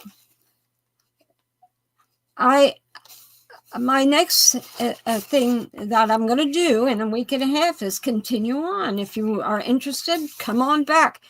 If it doesn't interest you, so what? Life goes on. But if you are interested in what your own organization was about in those years, and they still have problems with this, it isn't like you think it is. It's because of these words, these general words that they use. We abhor child abuse. What about abhorring the abuser? We don't care about their repentance. Absolutely. Let God take care of it. Religion, most like the Catholic Church is raised a Catholic. The Catholic Church warns you, if you did bad, you went to hell, right? But if you did bad, burning hell. Yeah, but God did that to you, right? Well, in this organization, if they construe you as a sinner, they punish you right here on this earth. That makes for depression and worse. So I'm not into talking about that. So if Barbara, this is Rick. I'm telling you, you got a good audience in here tonight. Boy, I'll tell you, you've been keeping people on the edge of their seat. They're very thankful that you're sharing these letters. If I said it, they wouldn't believe it. But when you say it, they believe it. And boy, you got me sitting on the edge of my seat here too. These are actual letters, friends, that Watchtower received. Barbara isn't making this up. So if you're a witness listening in here tonight, you know Barbara Anderson. This woman was involved with the Watchtower for many years, her and her husband. And she has the evidence right here. The Jehovah's Witness organization is not this clean, pristine organization. It's very dirty, very scandalous. Absolutely. When I came home at the end of 92, what did I find? Child abuse in the very congregations and I couldn't talk to anybody about it. Not the circuit officer, not anybody knew what I had done. And I was finding out about in the congregation surrounding our area, there was child abuse. I'm not saying there was tons of child abuse. It was like 16 child abuse cases in 10 years amongst 3 congregations. But that's a lot of people to keep it secret. So it was all over the place. And those people's lives were ruined later. And later on, they were a mess. They made terrible decisions for themselves, and who could blame them? But I go into some of this later on. The letter I wrote back to Lloyd Berry, who was the overseer of writing. After I was home, I break it down into the cases that I was seeing. I could talk to him about anything. He was a good man, and he tried his darnest. It was him that that encouraged this to move on, with me working in it too. He was a kind. Well, I know you always speak very highly of him, Bob, and that's good. You had a good friend there. But you know what? There's a lot of questions probably the audience has. Can you hang in for 10 minutes or so? Who, me? Yeah. Oh, I can hang in for a little. All right. All right. We're going to open up. But I got a question first Listen, of I all. never get tired of talking. You ought to know Well, that. I know that, Barbara. You know, you do good. But anyways, you got my attention when you talked about rituals.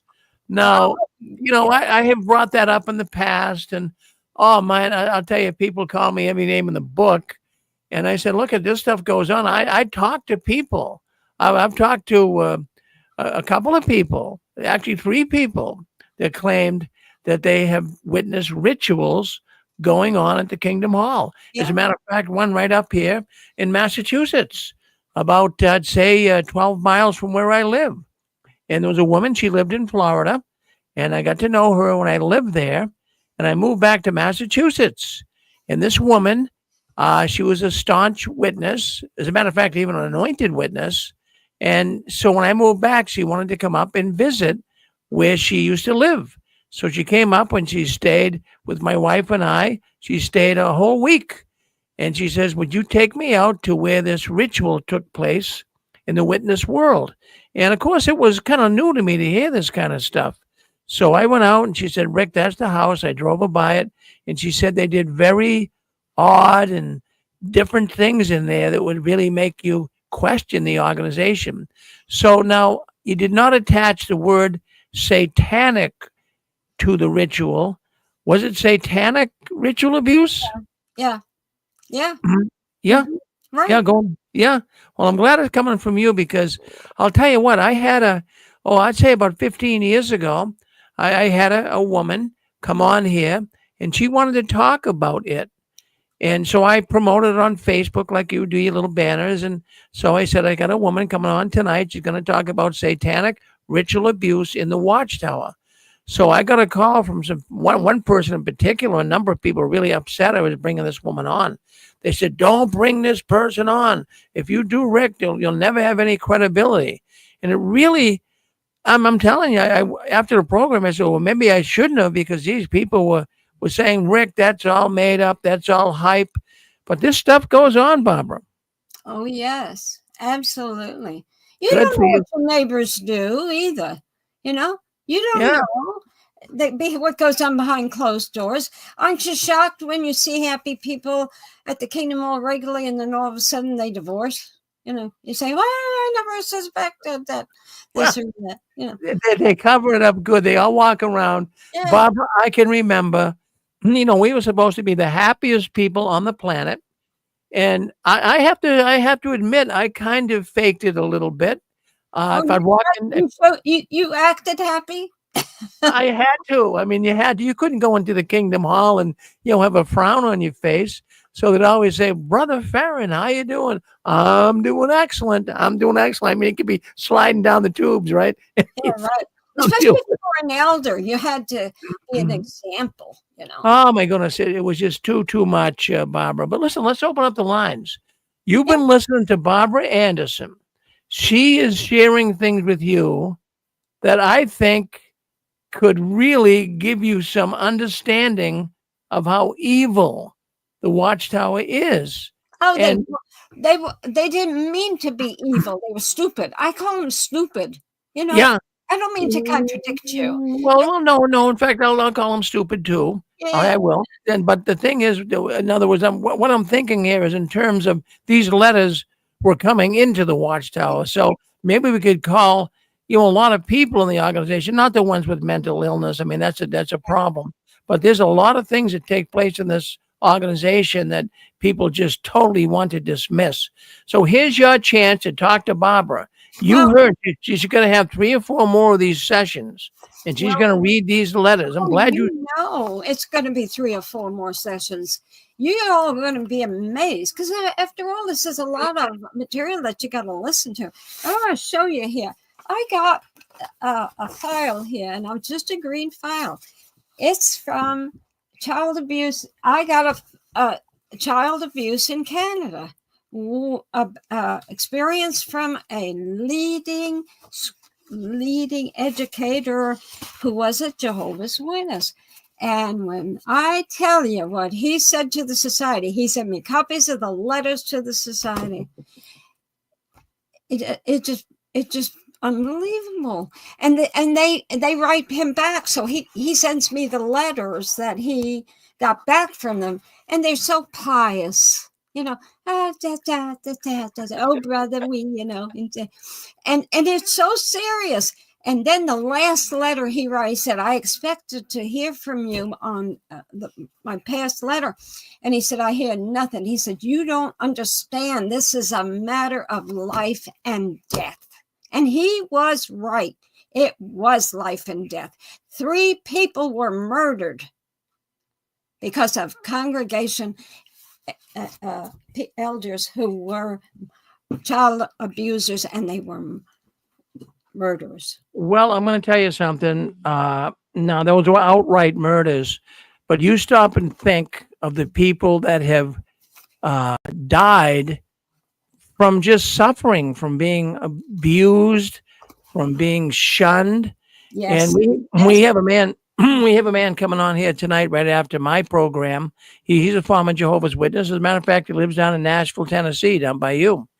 And he lost his wife this week, and he wants to talk about it. He just lost her on the 1st of January, and she died. She died in her sleep at night. And her family, they moved from Rhode Island down to Tennessee. And her family, her father, her mother, all of her relatives would not talk to her. She was so hurt, Barbara, so hurt, and she just died. Now, he's going to come on tonight and talk about his wife, but they moved there to get away from the shunning and everything that was going on up here. This organization hurts so many people. That's right. Yeah. That's why this is happening in Europe, with the governments looking into this. I recently received an email from a very prominent newsman in Europe, and he was asking me questions, and so I answered them the best I could. They don't have a lot of child abuse in some of the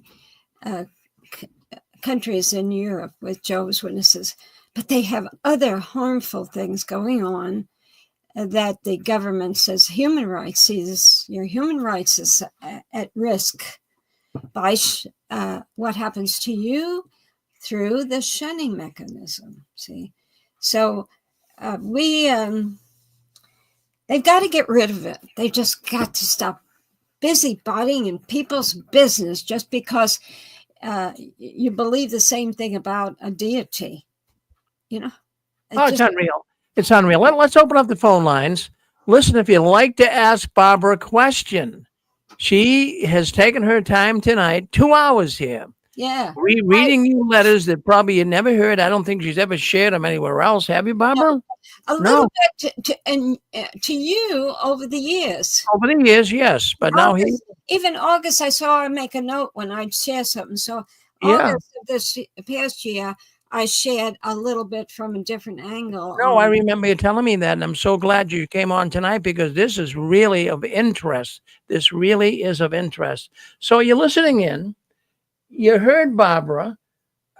People in YouTube, they're writing, they've been shocked. They're saying, geez, this is really something. People on the other platforms are on too. They're writing. They find it very, very fascinating. So you heard her. What would you, is there anything you want to challenge her on or question her on? You've heard some pretty. Remember, it's late. Yeah. Now, did you know anybody in your, now she talked about some many things here tonight. She talked about, the person with multiple personalities, Barb, what you call it? This is MPD. Yeah. In fact, we did have a woman come on here one night, and in the broadcast, she actually did. She had 13 personalities, and she wrote a book all about the Jehovah's Witnesses and how it caused her. She had so much mental trauma from being abused when she was a little girl, that it actually caused her to develop these personalities. And when she was on the program, she says, Rick, there's even one personality I have. It's a little boy. His name is Billy. And so during the course of the conversation we had here on the 6 screens, she switched gears and went into Billy. And geez, we all were really saddened over the whole thing. This is an actual problem that goes on with people. So I'm going to ask the audience: is there anybody out there that has seen this in your congregation? Have you seen people suffer from some of the things? Have you heard about these ritual abuses that Barbara talked about tonight? But don't be ashamed. Don't be afraid. Go ahead and hit *6. We get a lot of people on here, Barbara. But I'll tell you, this subject, I think they're petrified to even touch it with a 10-foot pole.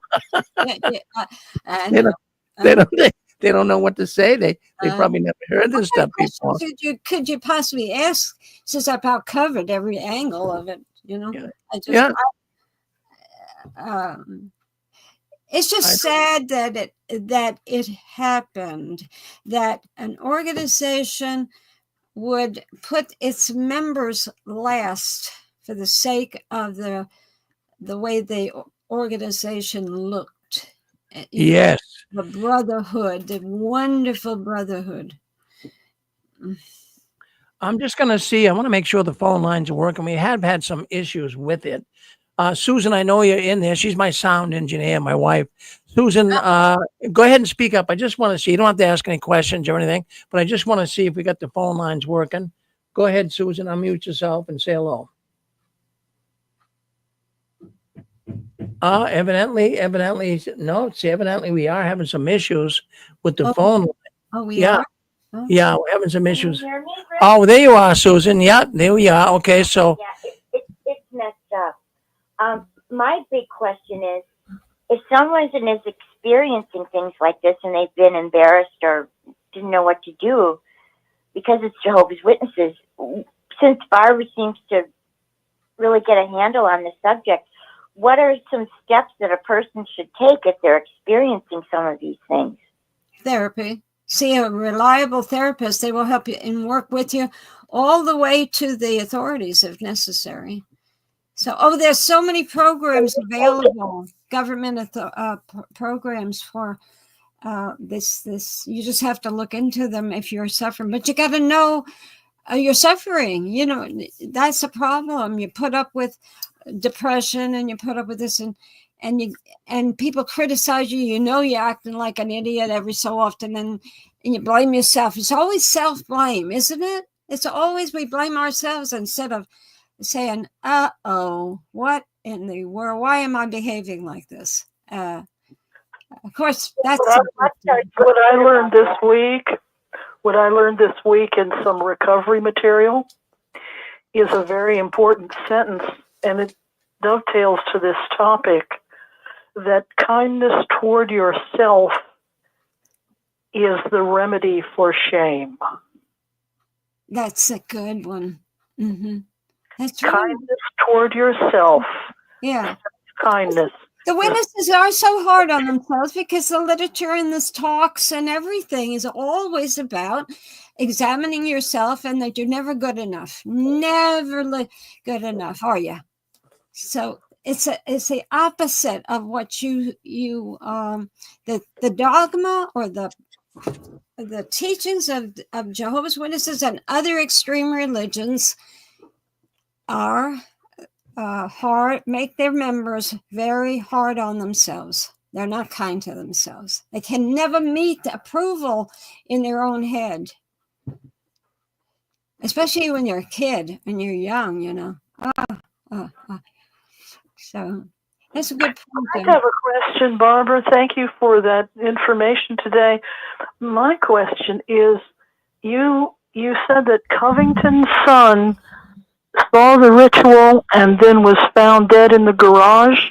Yeah, in his own garage, hung the day after. That's what that. Now, do we know that was self murder? I don't want to get that's the point. That's always the question. Was it self-inflicted or was he taken out? That's the question. was a senior writer at headquarters. No reason to lie. And he had received a phone call from someone it was involved in this. And so that's the question. Did he get recognized, and did they take him out? I had done research years ago, and I sent away for his death certificate. Yes, he committed suicide, so said the death certificate, and hung himself. But they use the terms that death certificate terms are. But his mother always denied it, but she was a very faithful witness.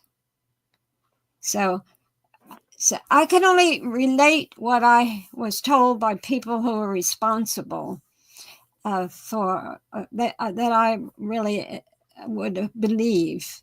And there's no reason for them to make up a story like that. They weren't even working on my stuff or with me. So most times another person who was writing did not know what you were writing. That's the way Bethel was. You didn't talk about your assignments. So in writing, it was a little bit different because I was assigned there as a researcher. And then after finishing my work on the Proclaimers book, then the Awake group took my life over. So anyway. Well, yeah, go ahead, Stephen. Oh, hi. Hi, all. Thanks for the opportunity to speak. Ms. Anderson, enjoy your program as I always do. I do not have a question. I have an experience that goes to exactly what you've been talking about here. I have a family member that works in a hospital. And previous to this, we would have, little witness gatherings. And there's one particular sister came to one of the witness gatherings, and she brought her own glass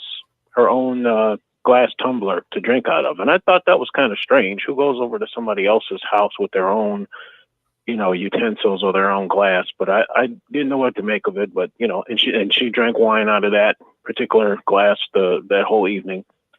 Anyway, months later, I have a family member that works in a hospital. And she was telling me that she goes, this is Sister so-and-so. And I said, yeah, I could, because she had been over my house with drinking out of her own glass. She said she had some kind of nervous breakdown or some kind of mental episode or something. And she said she was in the hospital. She said, and when I went in to talk to her, she was a completely different person. She was like her whole personality. She said she was a child. She was a little girl. Mm-hmm. She went by a name, and I've forgotten what the name is now because this is several years ago. Mm-hmm. And she was in the bed, and she's a large woman, but she was in the bed with the blankets almost pulled up to her eyeballs, just completely in fear and hiding, not hiding like hide and go seek. If you remember that when we were kids, we'd play hide and go seek. Not like that. This was like almost out of terror. Like somebody was after her, and she was a little girl, and she talked like a little girl, and she completely acted like a little girl. And she would ask, well, what's that? And she'd point, and this is, mind you, this is a registered nurse, this particular individual. She's a registered nurse. Mm-hmm. And she's asking my family member, what's this and what's that, pointing to her stethoscope and her thing, the blood pressure and the various devices, that she would know exactly what they were because she's an RN. But when she had turned into, the personality had turned into that of a young girl. And right before, and she said, I was just so angry and I was so scared and I was just so hurt. And she said, and I just did the bare minimum of what I had to do. And I just ran out of that room. And I had to go someplace and just try to gather myself because she had never seen a multi-personality episode. I've never seen it either. I wouldn't know what to think, either. That's got to be terrifying. So I just wanted to bring that up. And now that I'm listening to what you said, it makes me wonder if maybe something so terrible happened in her childhood maybe right around that same age that she was acting out, that just as you said, the body goes into that kind of mechanism in Yes. order to try to cope with what it's going through. But in any event, we began to learn things about her. She since moved. She had some sort of a psychotic break. She was walking down the street, not too far from where I live. Her daughter had moved out of state. Someone, I think, mentioned her daughter moved out of state because she just couldn't take, her mom and the episodes that she would go through. And because she's a highly intelligent, person, and like I said, she's an RN, she knew what to say and more importantly, what not to say. So they could never really institutionalize her because she's an RN. There's so many laws that affects those people in the medical profession. You have to give a certain amount of days off. You can't just fire them and all of that. So she's been able to function, for all this time. But I don't know what became of her because all of this happened so quickly. But she moved. I believe she sold her house. She moved. I don't know where she lives or any of that. But that was the only person that I'm aware of so far we've ever had an episode of a multi-personality disorder take that person over. But I just wanted to mention that. So we have seen that at least once. Validating that, yes.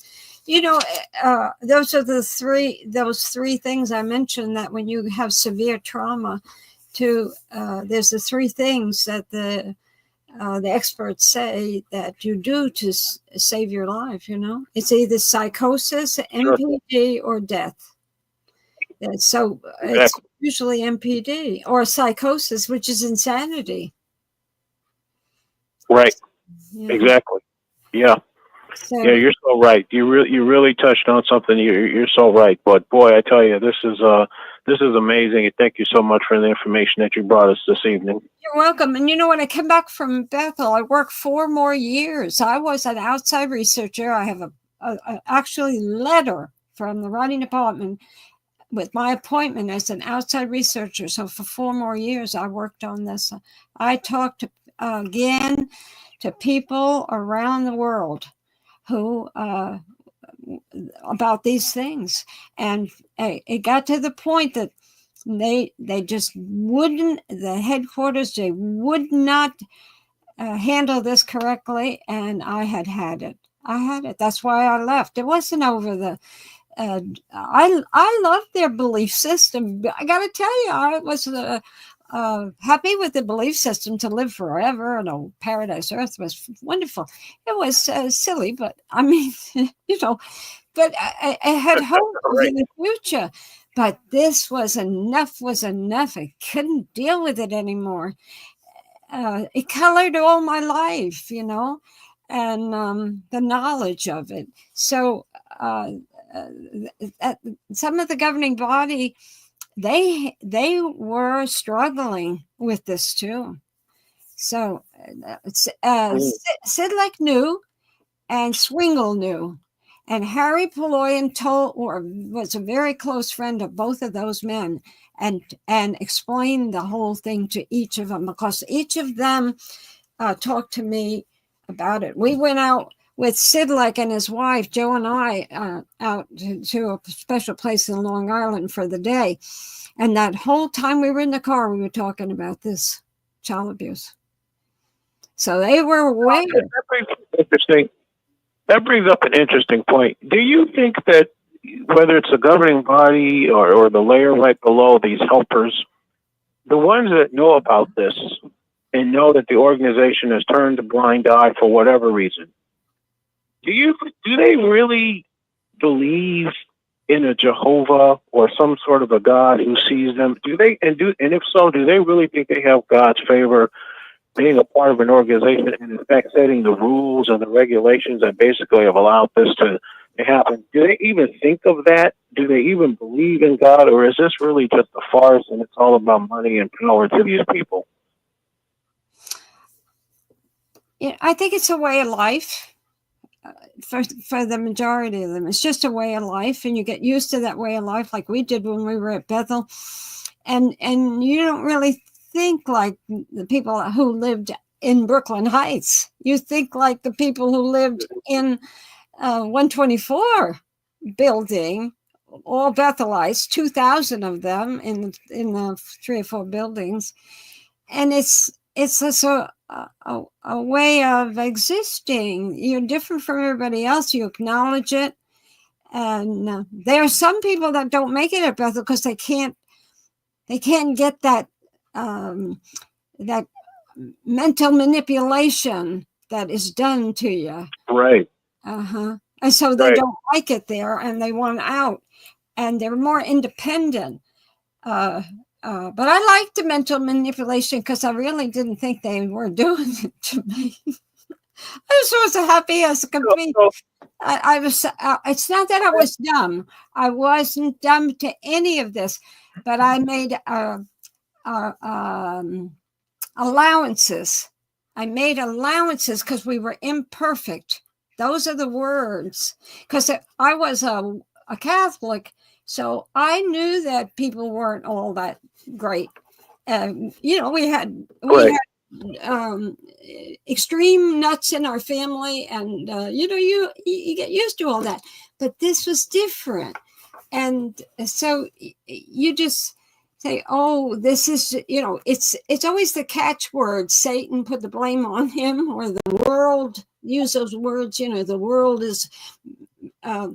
Teaches that, and we don't, we're better. We make ourselves and convince ourselves it's the language the writers use. I have determined that a long time ago. Once I got out of this, I said, it's the writing department. They convinced us. These people convinced us of a world that really didn't exist. Hey, Barbara, we're gonna. In fact, Stefan, we're gonna have to kind of wrap it up here. We're going into some other shows here. Yeah, thank you though for calling in. Hey, Barbara, I really appreciate you coming on tonight. Boy, I'll tell you, gave us an earful here. So you'll be back in 2 weeks with part 2. Part 2, that'll be part 3 because you can't cover a lot, in the evening. And there's so much here. I've got observations on false memory syndrome foundation. That is a whole big story. You're going to be so interested when you hear about that. And that's the organization that Ted Jarrett supported, the False Memory Syndrome Foundation. Wow. Memories were false. Sounds all crazy, but I can see where you're going with this. But Barbara really did enlighten a lot of people tonight. It was a great program. I'm serious. I'm looking at numbers here. Lots of people coming in. When I put it up, I'm going to put some little tags on it. And boy, I'll tell you, a lot of people will really be helped by you coming on here tonight. And I want to thank you. That's the objective, to help them be happier, to help them see things with clearer vision. And I don't know how to put any words anymore. I've said enough to anyway. But it's time to do this. This organization's different, but it's suffering from what it didn't do years ago. And that's why I pointed out in the beginning, this man, the fellow that I said, you showed the picture of the Dr. K broadcast or whatever. And that's why I brought it out, because he says this organization is falling apart. It's over for them because of the mistake they made. You had to know it was going to do this. You can't do this to people. Well, you can't stay doing bad things. No. Constantly get away with it. Eventually you're gonna have to come forward, and this is what's going on right now. Who wants Barbara, yeah, you got a lot of people excited. We're looking forward to it in 2 weeks. One woman's writing in here. Geez, maybe Barbara could relax a little bit with a nice glass of brandy. I gotta tell you, I'd love it, but I'm allergic to brandy. Right. There you go. Well, I thought coming out of Bethel, maybe you had a few bottles. Grape juice. All That. All right. Okay, I enjoyed Thank you, Barbara. talking to you all. Thank you, Barbara. You're a good woman. And Don't you ever change. Thank you. Okay. Bye now, everybody. Bye-bye. Bye-bye. Well, there you have it. I mean, there's Barbara. Well, let's see. We're going to go the other way here. Exit. Okay. And we'll bring me on here. All right. Well, anyways, we want to thank Barbara for coming on. That was really, I have to tell you something. That was one of her better programs. There's no question about it. And friends, you never heard this before. I never heard it. She shared some things with me, but I was really fascinated. And you know what I was thinking? If we have some PMEs, Jehovah's Witnesses listening in, we usually do, and if they were listening in tonight, how could they discredit this? That this woman is not a liar. That this woman has credibility. She dots all the I's. She crosses all the T's. She's been on our program now for about 3 years. But I have to tell you, she's had her own program for 3 years. She used to come on the 6 screens for many years. But she wanted to, when I first contacted Barbara, she actually called me and said, Rick, I got stuff that I want to share with you. I want the audience to hear this. And so it's taken 3 years, but now she's getting into the nitty gritty. And I really appreciate it. And I know you guys do as well. Really, you can go to bed tonight and don't worry about Armageddon coming. Don't worry, well, what if the Watchtower was right? This is what a lot of people feel when they leave the Watchtower. Excuse me. This is what a lot of people feel that, oh, geez, what if I left the real truth? After hearing Barbara tonight, friends, it's not the real truth. It's a scam. It's an evil organization. But thank you for coming in and listening to Barbara's program, Watchtower Insider. Barbara Anderson tells all she told us tonight. Thank you, Barbara. All right, we're going to end it here, but don't go anywhere. We have got a big night coming up. We got the JW World News coming up next. We got some really good things to talk about in there. And also I wanted to bring up tonight, Eric is going to be coming on. He's an ex-Jehovah's Witness. He lives down in Nashville. We all know him. He has a program here on the 6 screens. It's called Awakening After the Watchtower. And this week was a very sad week for Eric, as well as many of us ex-Jehovah's Witnesses that knew Eric and knew his wife. Sadly to say, his wife died on January 1st, just a few days ago. And Eric, of course, like anybody, would be very, very sad. And we talked about it. He was wondering whether we'd do his program or not. I didn't talk him into it at all. But Eric decided he wanted to come forward and talk about Desiree and be with his real friends here on the 6 screens, because they have no other friends. They have no other relatives or friends that even speak to them after they're no longer Jehovah's Witnesses. So he's coming on tonight. If you can make it, even if you have to skip JW World News and take a nap, go ahead. But if you can come on tonight and listen to Eric, I want you to come on. I want you to really let us come on. Let's support this poor man. He lost his wonderful wife. Thank you very much for being with us tonight. I'm going to JW World News, and Barbara will be back in 2 weeks with us. Okay, I'm going to end it here.